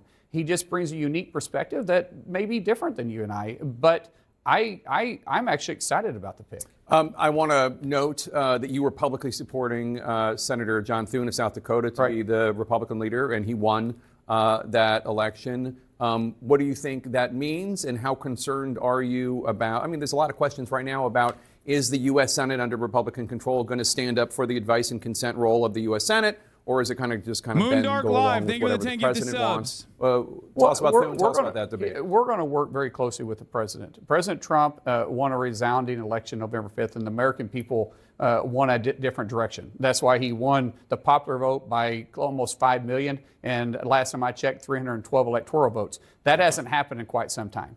And the idea that we're not going to work with the president never crossed my mind. So the Senate and the House has got to work closely with the president. The American people gave us that mandate. At the same time, we feel very confident on the direction that Thune and President Trump is going to lead us. President Trump and John Thune has worked really hard at building the relationship. There were some questions about that relationship, like he's Mitch McConnell 2.0. I can tell you there's a different type of leadership through John Thune. I consider him a friend. I consider President Trump a friend. And I'm excited about them working together and leading the American America in the right direction. I think that the American people are going to see a unified government working for the people. Thank you, CeeLo. And I'm very excited to be part of it. Is the Senate going to confirm Matt Gaetz to be Attorney General, or do you think there's going to be just recess appointments? The recess is a little more difficult than that. Keep in mind, the way the recess works, President Obama tried to do this in 2014, and the court struck it down. So to just go through the process, first of all, both chambers have to recess for 10 days. The minority party, which in this case is the Democrats, does have a lot of leverage to pull to keep us open at the same time. During that recess appointments, during that 10 days, they're temporary appointments. They only last until the next Congress begins, or a maximum 2 years. So it's not ideal. The ideal way is for us to move forward. But if that's the last resort, we will absolutely do it. If Chuck Schumer and the Democrats in the Senate want to keep us from making any of these appointments, we are going to do our best to do whatever we have to do to get the cabinet in a position and get the appointments in a position so President Trump can go to work on day one. So we will do whatever it takes, but that's the last resort. Are you going to vote for Matt Gaetz? You know, Matt Gaetz and I, there's no question that we've had our differences. They've been very public about it. I completely trust President Trump's decision-making on this one. But at the same time, he's got to come to Congress and sell himself. There's a lot of, or to the Senate and sell himself. There's a lot of questions that are going to be out there. He's got to answer those questions. And hopefully he's able to answer the questions right. And if he can, then we'll go through the confirmation. Meek Kenny's making fun of me. The one friend who's too political. That's funny. So from raw to well done, how cooked are we? We are so cooked. Here's what Tulsi had to say, by the way. Or here's what a Jewish Insider had to say about Tulsi Gabbard, a Jewish Insider correspondent. Tulsi is a few marbles. Wait, no. Oh, yeah, it is. New Jewish Insider via Mark Rod. Why conservatives concerned about Tulsi Gabbard as possible director of national intelligence? The former Hawaii Democratic Congresswoman's record on the House is drawing scrutiny. This is an official. This is a Jewish Insider senior congressional correspondent got a quote from an official at a pro-Israel group, and they said Tulsi's a few marbles short of a full set, but we are hopeful the marbles she has are blue and white in support of Israel. You know, you called it. What is this? Yeah, we are fucking staring down the barrel of a gun right here. Okay. I called the gimme ceasefire. Yeah. A close aide to Netanyahu told Trump and Jared Kushner this week that Israel is rushing to advance a ceasefire deal in Lebanon with the aim of delivering an early foreign policy gift to Trump, said an Israeli official. Damn, dude. Who could have fucking predicted that? Biden is such a fucking idiot, dude. Oh my God. I mean, he's just stupid. He doesn't care. I don't even think it's just a stupidity. I think it's malicious. I think he is a demon. I think he does not give a shit. And he loves this. I'm only reading this as something that Biden loves. He's excited at this. He's elated at this prospect. Okay. TJ Werleman, Trump has nominated Tulsi Gabbard as director of national intelligence. In 2019, I obtained secret tapes of her praising an obscure cult leader who said Muslims are demons and opposed tolerance towards Islam. Yeah. She's always been a fucking massive Islamophobe. It's in Lebanon, which they already announced they're almost done with destroying the towns close to the border. It's an easy gimme. I know. And I'm saying that there's going to be an additional gimme potentially as well with Gaza, only to re-up, rearm, and then go back and finish the job in the West Bank. The replies to this are so insane. Uncommitted Michigan delegate on CNN pleads with President Biden to do something about Netanyahu before Trump and Mike Huckabee complete an ethnic cleansing campaign in the West Bank and South It looks Lebanon. like ethnic cleansing. It sounds like ethnic cleansing. It's an ethnic cleansing campaign in Gaza and the West Bank and southern Lebanon. And Mike Huckabee was just named as the guy who's going to oversee the final stages of that campaign. And so our message right now is to President Biden, you've got to do something about this. President Biden, stand up for once to Netanyahu before Donald Trump successfully gets away with pinning this legacy of this ethnic cleansing campaign on you and you alone forevermore. It looks like ethnic cleansing. It sounds like ethnic cleansing. It's an ethnic cleansing campaign in Gaza and the West Bank and southern Lebanon. And Mike Huckabee was just named as the guy who's going to oversee the final stages of that campaign. And so our message right now is to President Biden, you've got to do something about this. President Biden, stand up for once to Netanyahu before Donald Trump successfully gets away with pinning this legacy of this ethnic cleansing campaign on you and you alone forevermore. Anyway.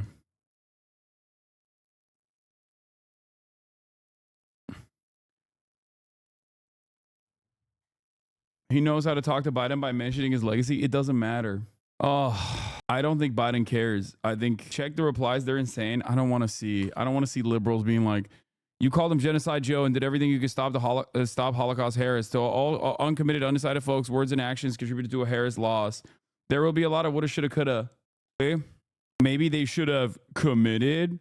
I'm very sympathetic to his pain and horror that is transpiring in Gaza. 2, I hope his plea is considered. 3, maybe he should ask Jill Stein to stand up on his behalf. Yeah. Anyway. So, yeah, things are not looking too great, folks. But hey, guess what? These guys are civil, you know? They're civil. And that's what's important. The civil transfer of power is happening. Okay? According to an Oppo report obtained by Eve the Red, Matt Gaetz was involved in an autoerotic asphyxiation game that led to a man's death with Gaetz and his dad covered up. Can't corroborate the details of his death, but I did find a man who matches the alleged victim.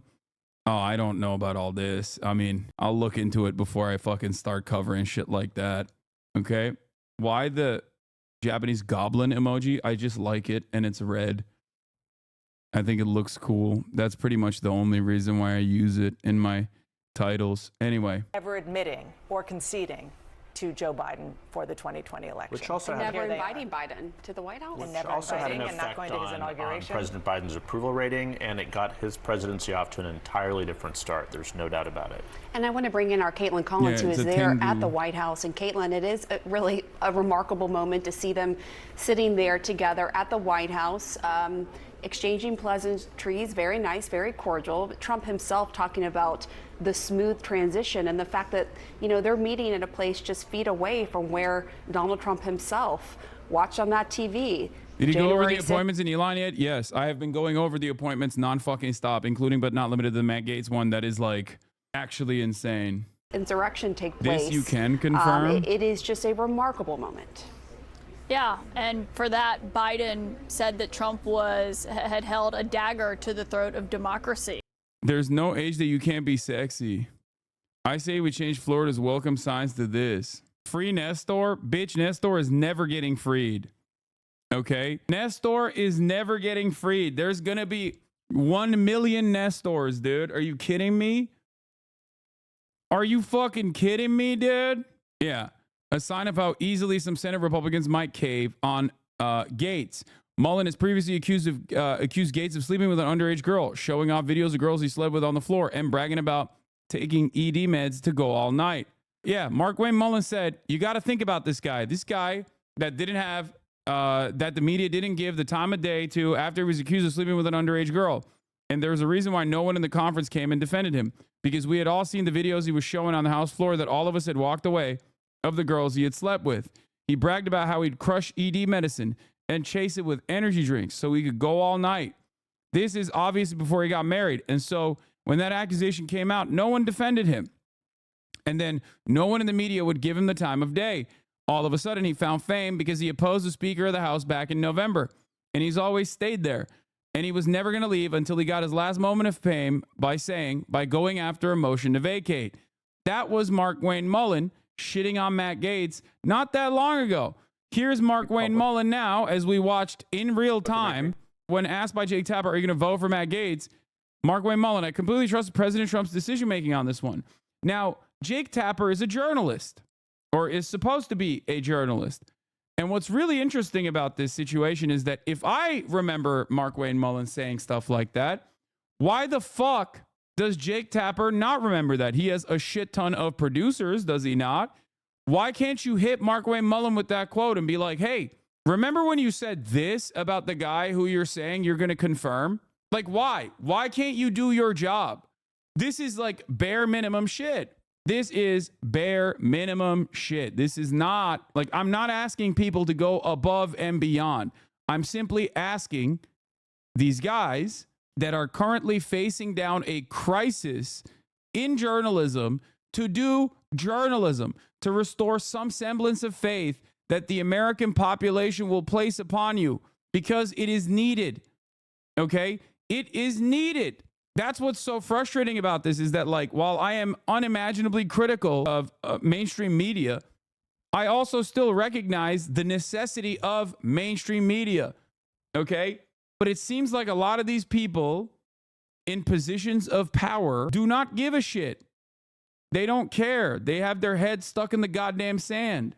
So they're saying there is a 17-year-old girl, 17-year-old woman who... This interview was really funny because he was like, well, Tucker, I hung out with you and her. And he was like, whoa, whoa, whoa, whoa, don't involve me in this. Oh, Jesus Christ. 2 GOP senators. A House Republican tells me, Farnoosh Amiri of Associated Press, that 2 Republican senators have already texted him that they will not vote to confirm Matt Gaetz for Attorney General. Name them. Names, or you made it up. Yeah, they're going to fucking come after these people. This could be a false flag. Let Gaetz fail so you can pick someone else who wouldn't usually get confirmed, but Republicans are less likely to say no twice to Trump. I think that is too smart. I think personally, this is my 2021 video on Matt Gaetz. Matt Gaetz the Creep 3 years ago from 2021 with almost 1 million fucking views. Go watch that to understand all of the severity of the allegations, the accusations launched towards this man. Okay? Now, another thing that I need you guys to understand, going back to what I was talking about, okay? I think that the Matt Gaetz pick is like being a false flag.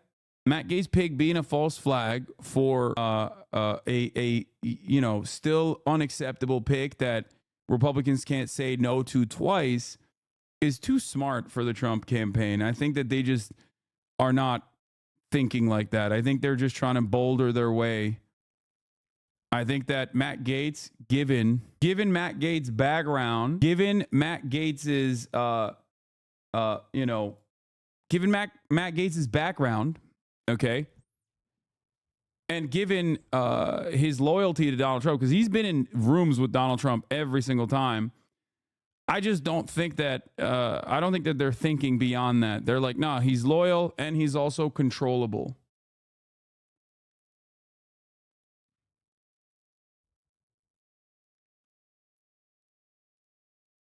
I think they want him. Certified unk take on the Gaetz nomination. Appointing Matt Gaetz as Attorney General seems to be a message that we're not interested in stopping crimes. We're interested in committing more. I think he's a sacrificial lamb for the Senate to not confirm, but if he's confirmed, that means there are no bounds left at all. Matt Gaetz at defense would have made more sense because I believe him a little bit that he's anti-war, but there's almost no chance that Gaetz won't target his political enemies as Attorney General. The chance of him honestly and impartially enforcing the laws hovers around 0%. Yeah, wow. These Republicans, man, these Trump Republicans have no respect for law and order, I feel like. Mike Simpson, a senior GOP appropriator, asked if Gaetz has the experience and character to be Attorney General. Are you shitting me that you just asked me that question? No, but hell, you'll print that, and now I'm going to be investigated. Matt Gaetz's wife is a part of the family who made Oculus, which is acquired by Facebook, which Peter Thiel still remains on the board of. Do you think that means anything? The false flag seems to be too big brain. Yeah, no, I don't think it's a false flag. I think this is infinitely more. That guy also does defense contracts now, right? The Oculus guy. Doesn't he also have defense contracts now? Palmer Luckey. Yeah, these guys are like a part of the Silicon Valley orbit of these guys are all the Silicon Valley libertarians that are totally in the tank for Donald Trump and have been so. So I think Matt Gaetz is doubly connected to the administration. If you watch all of those like behind the scenes documentaries about Donald Trump, I mean, Matt Gaetz was in every fucking room all the time. Okay, he was helping with his like debate performance, yada, yada, yada. Palmer Luckey and others see defense tech leaders. Palmer Luckey and other defense tech leaders see Trump's victory as a win for the industry. This man is Matt Gaetz' brother-in-law now. Okay? To be fair, Chatter is kind of doing some conspiracy shit. Wife is part of Oculus, bought by Facebook, where Peter Thiel is on the board. Has nothing to do with Palmer Luckey. No, Palmer Luckey and all of these like Palantir, Peter Thiel, Andes are all defense contractors that have been very excited for a Trump victory. They've been in the tank for Donald Trump. So Matt Gaetz is also doubly connected on that regard as well, because there's a reason why they chose J.D. Vance, right? There's a reason why they chose J.D. Vance. J.D. Vance was like to assure the Peter Thiel and the Silicon Valley VC guys that they will have a say in the upcoming administration. These guys are all some of the biggest fucking libertarian nut jobs, by the way. Palmer Luckey is Matt Gaetz' brother-in-law. Listen to your interview on CBC. It was really well done. Cool to see you getting on mainstream news sources, even in Canada. Just wish they got your opinion on what's happening in Canada, like you'd vote for and all that. I'm sure Canadian fans are eager to hear stuff like that. I remember listening to an interview with not Palmer Luckey, but with a Google guy alongside, I think it was like Mark Milley or something, giving an interview to NPR about what they want to do with the Defense Department. And let me tell you, okay, they don't have good ideas. They're talking about reinventing the procurement strategies and talking about how America has fallen behind in terms of like innovative war tech. What the fuck? I'm dying a little bit. Innovative war tech and how they have to get faster at producing new technology in the field of battle and, you know, test it out like they are doing in Ukraine. Yeah, everybody hates this fucking guy, but when you see the anonymous sources and insiders forecasting my demise, know this, they aren't really coming for me. They're coming for you. I'm just in the way. Oh my God, everybody That was says Matt this. Gaetz in 2021, we should note. So he was right that the reports of his demise were premature. To note, the Gaetz had sought a preemptive presidential pardon from Trump over a Justice Department investigation. That is according to a Trump aide who testified at the January 6th hearing. Gaetz. You should not forgive the Democratic Party for losing to this incompetent, sociopathic campaign. Okay? Like the fact that they threw as though like this does not, the fact that they threw caution to the wind as though these guys did not represent a dangerous path forward. And now they're just glad handling and shaking hands and slapping asses. And they're back to business as usual politics, like as though this shit is not objectively fucking terrifying and dire for America's prospects. Like, every time I see these fucking assholes smiling next to one another, I'm like, what are you doing? I thought this shit sucked. I thought he was a fascist. I thought you ran against him in 2020 to restore the soul of the nation, and not because you selfishly wanted to be president after trying and attempting to be president since 1988, you know? But yeah, go ahead, chatters, liberal chatters that come in here to be like, Hassan, I can't believe you keep saying both sides are the same. I'm not saying both sides are the same, but the Democrats keep saying they clearly are not afraid of the other side as much as I am. Okay? Do you understand? When you present this narrative that Trump is a dangerous fascist and then turn around and you know, kiss his fucking ass like this and don't do anything in the lame duck to, you know, beef up American democracy and the American institutions, well, I guess you don't believe he's a fascist at all. You were just kind of saying that. Or you do believe he's a fascist and you like it because you're a fucking fascist too. There's no secret third option here. Okay? Like, which is it then? Which is it? What is it? What's going on here? Yeah, here's Pete Hegseth. Using his platform on Fox News, Hegseth lobbied repeatedly on behalf of the three men even as platoon members serving under Lawrence and Gallagher described the killings as cold-blooded and unnecessary. Oh yeah, this One fucking squad asshole leader in their personally got platoon these guys called it, pardoned. quote, straight murder. Trump dropped charges against Gold. His own platoon was like, bro, you are a freak. Okay? His own platoon outed this man for being a fucking rabid sociopath. National security officials and defense And then Pete analysts had Hegseth braced for stepped in surprises from and personally got Trump to pardon them. And now Trump's like, yeah, we want that guy to be the fucking responsible party for the entire Defense puts Department. the highest value on loyalty. That's Eric Edelman saying that. Like on who the served funnier side, he also has admitted that he does not wash his hands at all. He doesn't believe in germs. being used is how well do people defend Donald Trump on television? One assessment was more blunt. Who the F is this guy? Said a defense industry lobbyist who was granted, who spoke anonymously to be candid.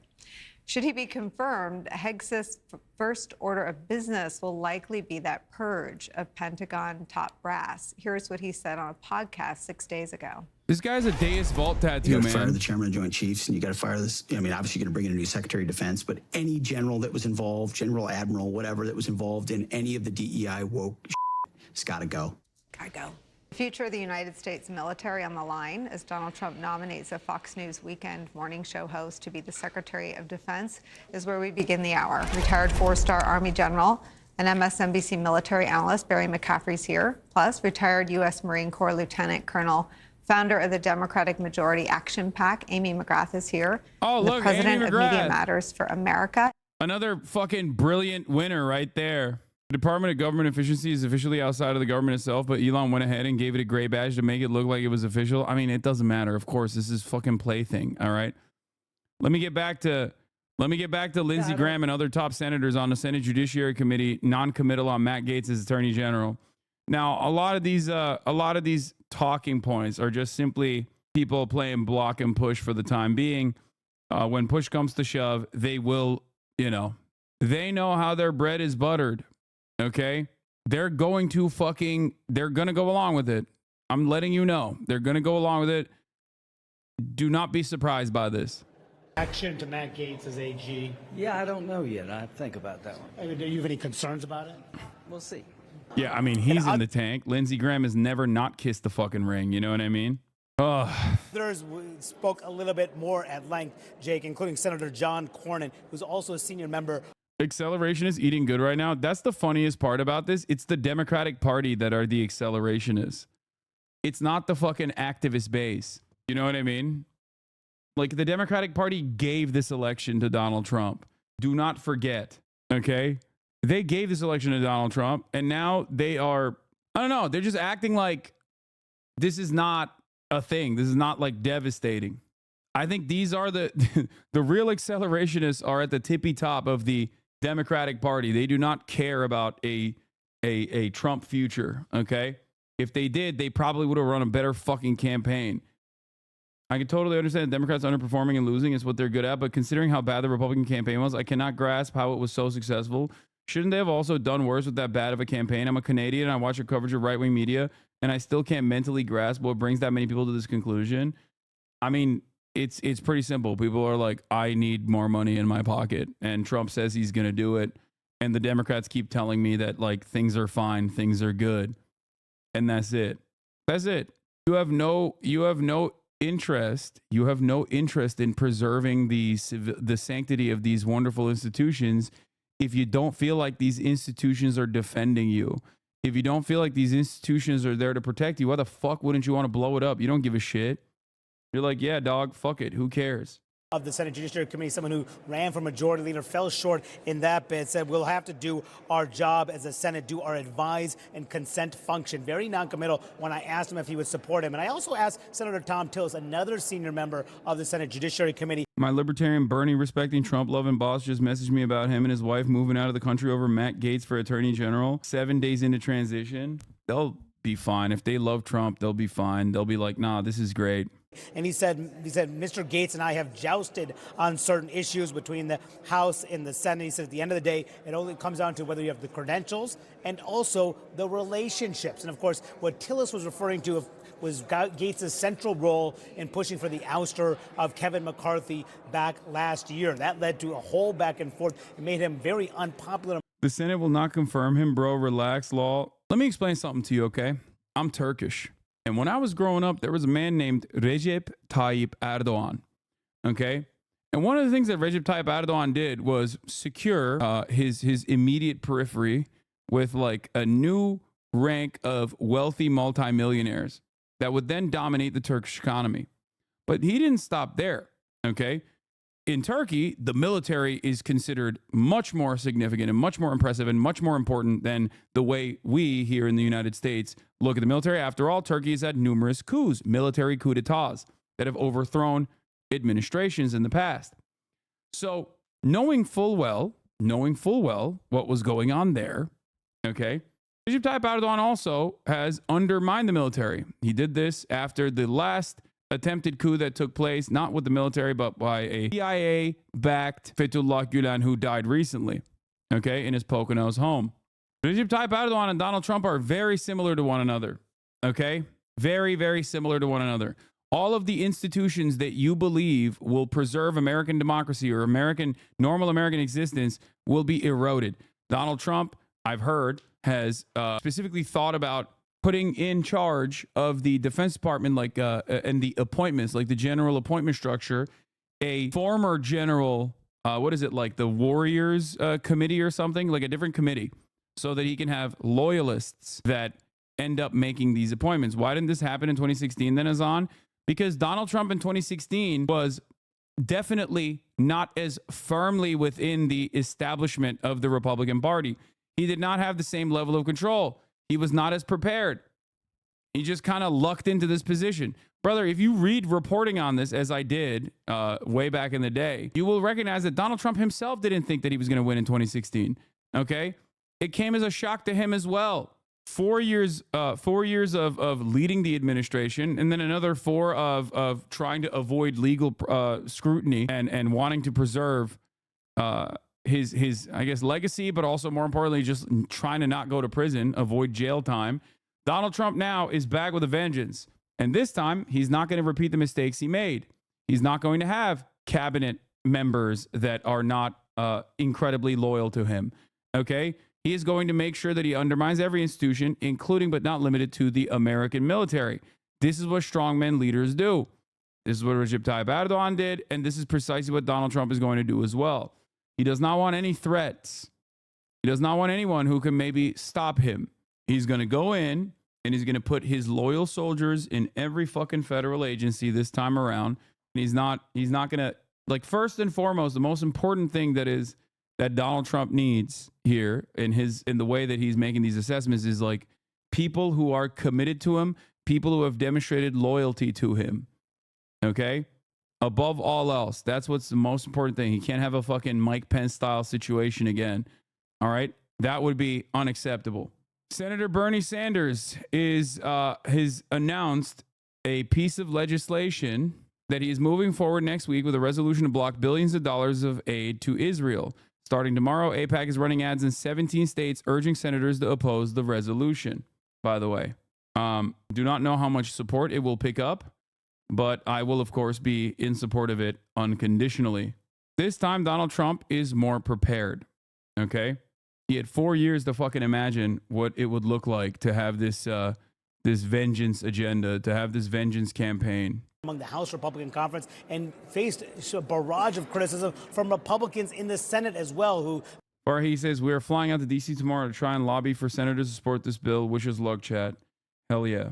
Viewed the whole episode as showcasing how the House was dysfunctional and that how they could not govern and the like. And they pointedly blamed Gates for leading the charge against McCarthy. That, along with the questions about this ongoing House ethics investigation into alleged sexual misconduct. Gates has denied any wrongdoing. But I asked Cornyn about that too, Jake, and he said, I'm sure that will come up at the confirmation hearings. So that's one of the things that members want some answers to on that topic as well, Jay. Interesting decision by the senator to invoke sword fighting as a metaphor there regarding Matt Gaetz. These interviews were made for you? Yeah, the New York Times interviews. How do we get here? The New York Times is interviewing late deciders. I voted for Donald Trump. Donald Trump. I decided after Kamala went on Call Her Daddy. This is Pierce, 26, from North Carolina. He's white. He's in sales, and he didn't vote in 2020.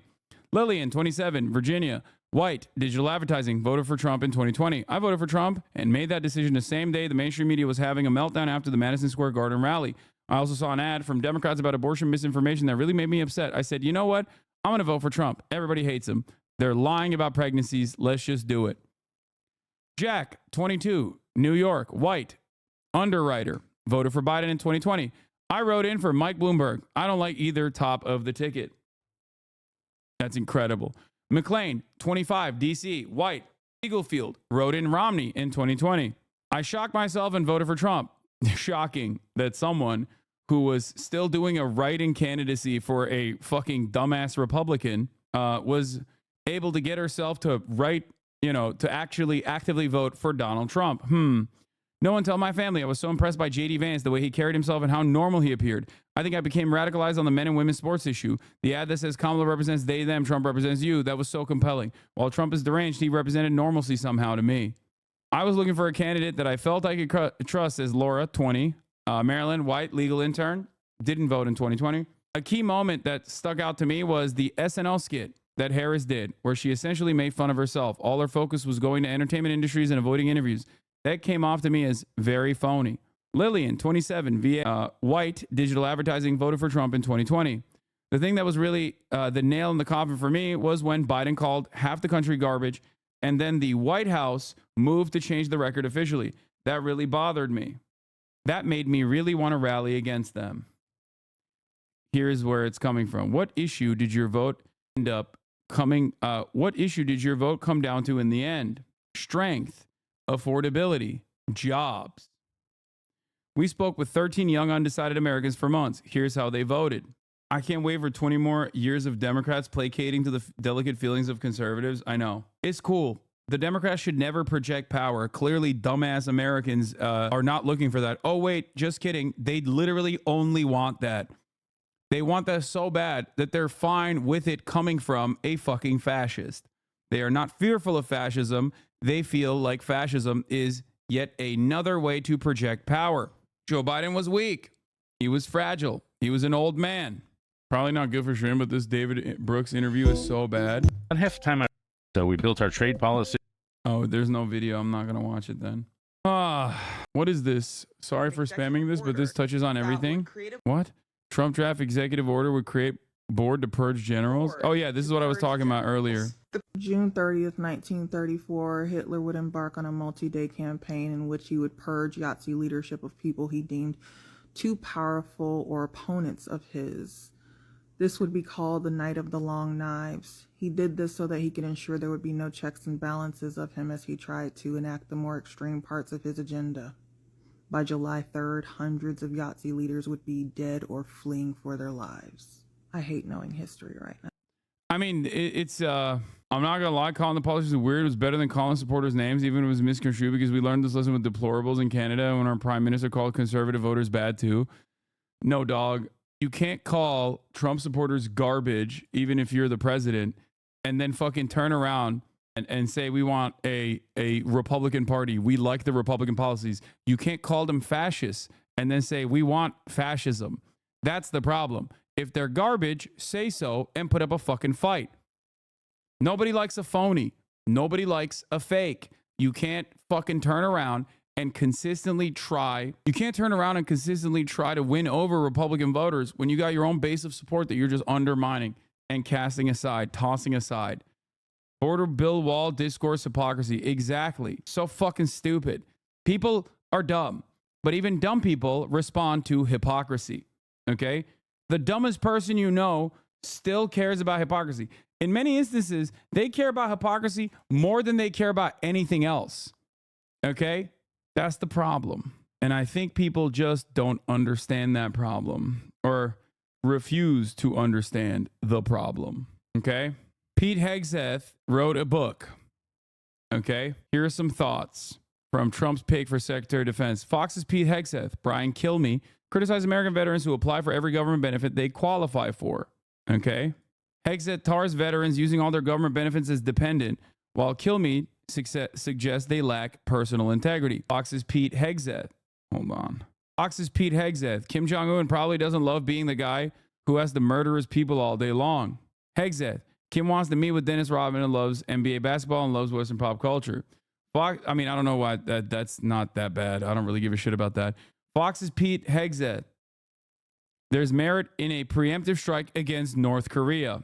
That's not good. Fox's Pete Hegseth urges Trump to take credit for solving the global warming because of cold temperatures from bomb cyclone. At least 22 people have died from freezing weather event. Here's Pete Hegseth in his book.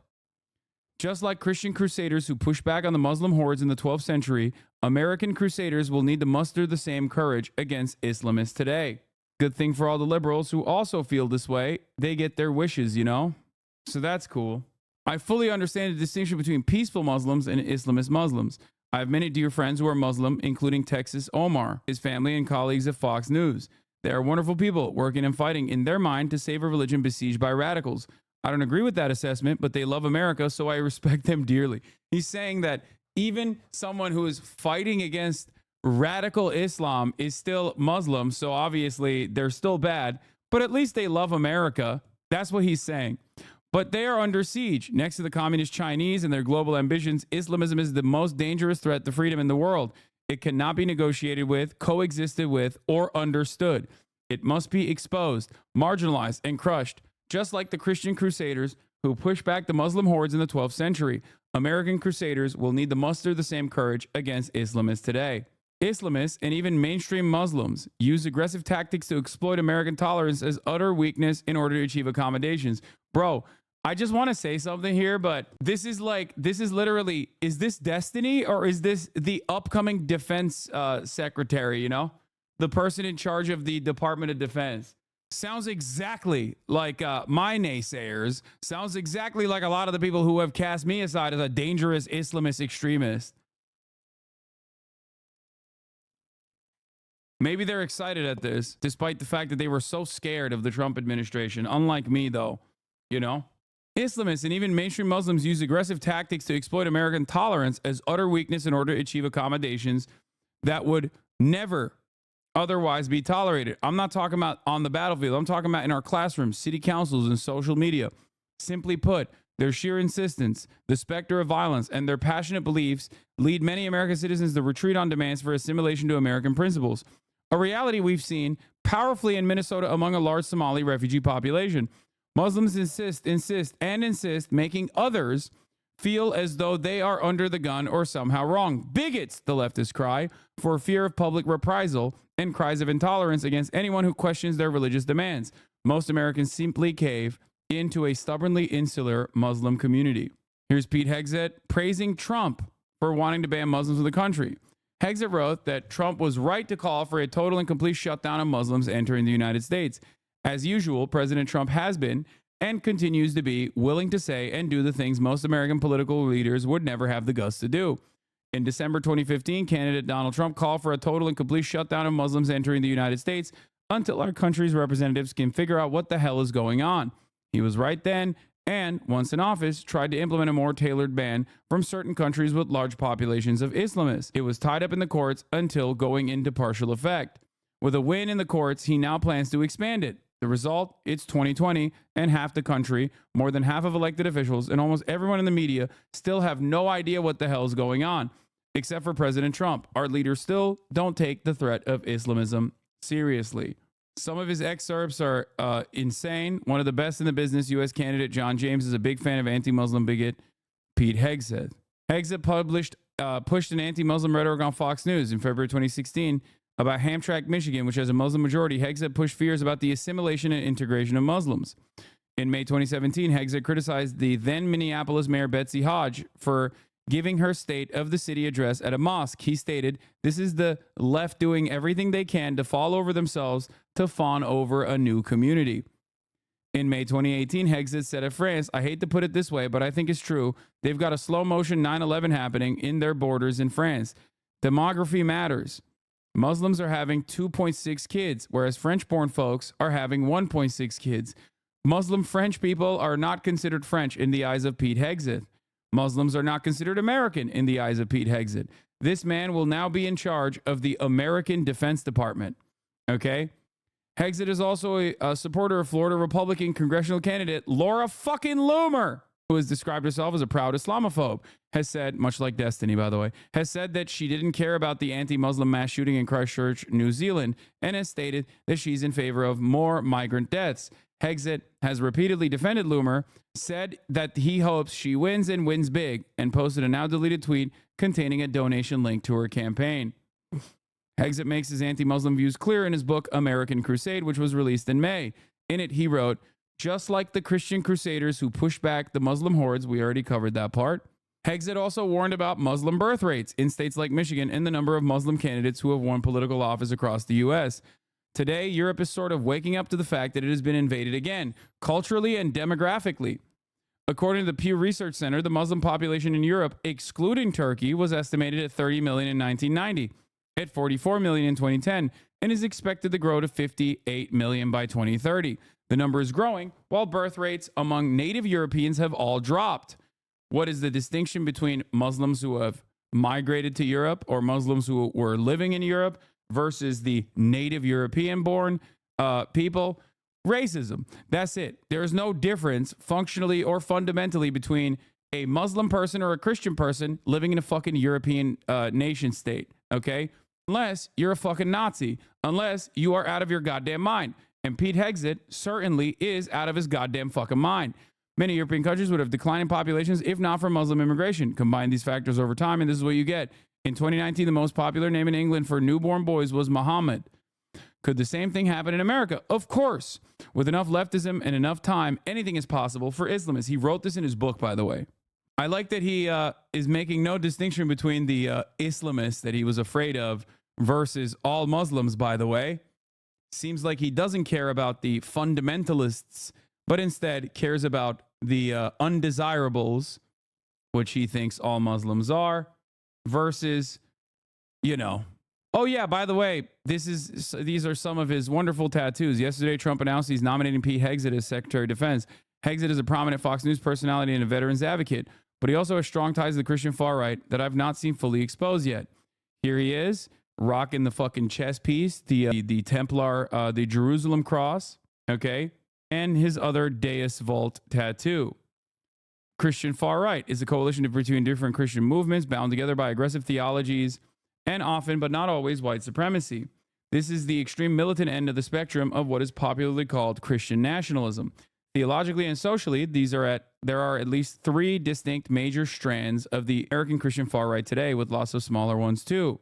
Radical traditionalist Catholic networks and influencers, Opus Dei, etc. This is the world of J.D. Vance, not my area of expertise, says Matthew D. Taylor, who is a senior scholar at ICJS Baltimore. Okay? You have the born-again Christians and the Catholics and all those fucking people. These are the tradcaths, okay? J.D. Vance is the person that represents this field. Independent charismatic celebrity and spiritual warfare and apostolic networks, often simplistically labeled as the NAR. This is my area of expertise, says Matthew D. Taylor. He is, of course, talking about the Christian movement, the independent spiritual warfare. The apocalypse is now, guys. These are the evangelicals for the most part. Okay? The third major strand of the Christian far right is the Reformed Reconstructionist networks of churches and leaders. This is called the so-called Theobros, usually bearded, chauvinistic, hyper-Calvinist male influencers. These are the circles Hegseth travels in. Here's an article I wrote earlier this year describing the origins of these two Protestant Christian supremacist movements, independent charismatic / NAR, and Reformed Reconstructionists and their agendas.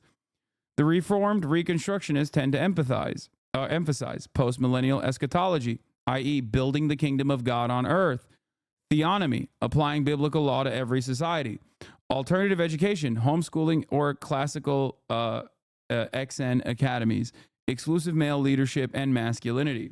In 2023, the profile of Hegseth for local Texas magazine, Christian Magazine, he describes, reading Doug Wilson, the godfather today of the Reformed Reconstructionist movement, sending his kids to a classical Christian academy, finding fortification of brotherhood.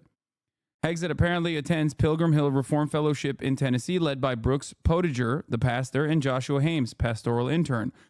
This is a CREC church, part of the denomination founded by Doug Wilson. Hegzed has been a guest on Hames and Potager's podcast, Reformation Red Pill. Doesn't get much more far-right Reconstructionist than that, and as recently as last month was promoting their podcast. Last year, Hegzed also promoted an Advent devotional published by Hames and Potager's Forge Press. Like, these guys are, I just want you to understand, like, these guys, you know, when they talk about, like, Islamist fundamentalists, like, they're Christian fundamentalists, okay? I know a lot of people growing up in the United States of America have no capacity to see this, and you always have an endless amount of monolithizing of Muslims, and you never have the same, like, you have the capacity to dissect Christian nationalism as a separate thing, but you have to understand, like, these guys are basically the same as fucking Al-Qaeda, okay? This is Christian Sharia law, okay? And I mean that in the way that, like, Westerners understand Sharia law, okay? These guys are looking for a practical application of Christian Sharia, okay? They are insane fundies, insane fundamentalists, and they are closer to seizing power than ever before. Now, of course, there's always been a pick of the litter approach to Christian fundamentalism and American power that's always existed. You have the family, you have these, like, crazy fucking church groups that every presidential candidate and even Democrats and Republicans alike go and basically kiss the ring of. But you just need national prayer breakfast, shit like that. But these guys are some of the most loyal champions of the cause and are pretty open about it, like J.D. Vance, for example, right? That's why it came across as gross in all the podcast appearances that he made. And yeah, they're absolutely fucking psychotic, Abbott monstrous pieces of shit. Could the same thing happen in America when he's talking about Muslim immigration? Okay. With enough leftism and enough time, anything is possible for Islamists. I have reported extensively on Fox News. Certain cities in my home state of Minnesota have started to look much different thanks to the overwhelming and intentional Muslim immigration. What started with good intentions, see Somali Omar in Chapter 1, and peaceful refugees eventually evolved into insular communities, internationally funded mosques, welfare fraud, culture clashes, and radicalization.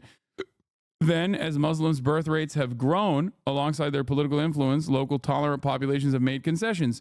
Critics are called racist. Crimes are hidden from the public, and the European cycle has begun. Now, every single thing he's saying here is insane, right? It's not correct. There is no fucking, like, crimes being hidden, okay?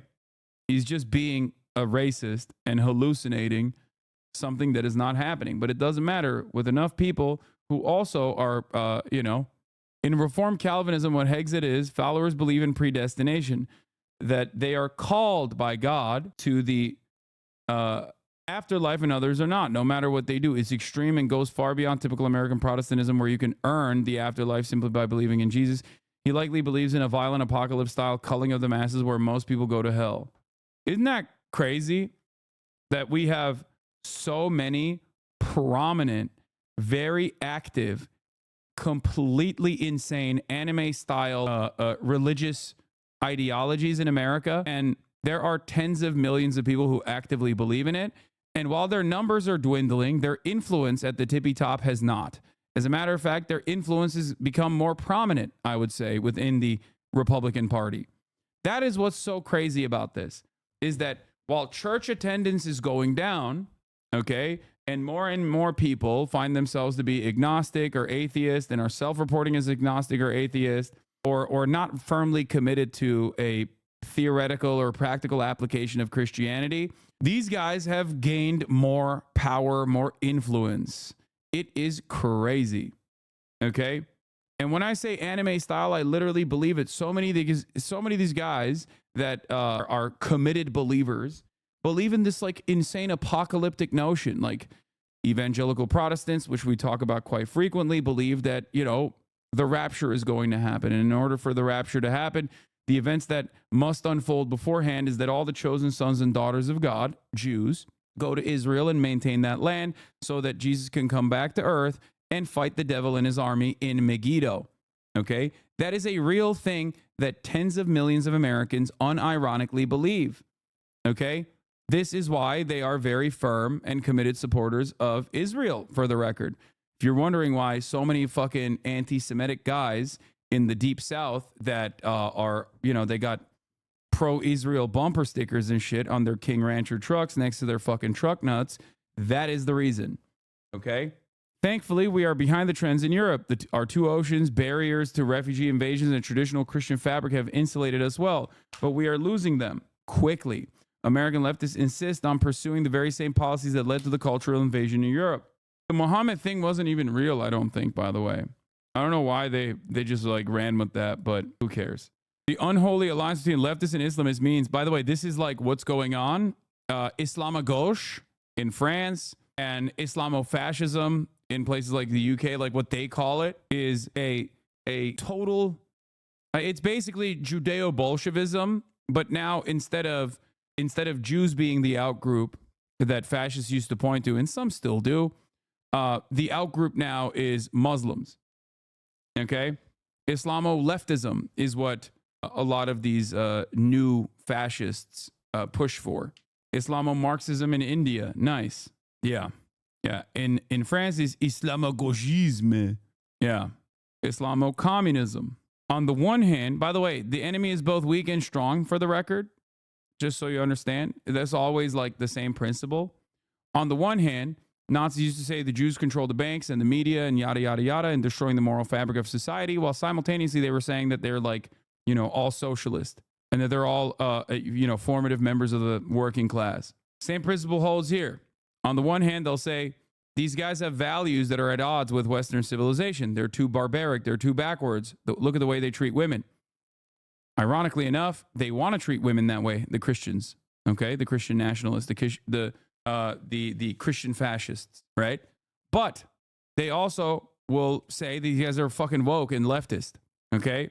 They're both simultaneously pushing a trans agenda, okay, a woke agenda alongside the left, but they are also incredibly barbaric, incredibly backwards. It makes no sense.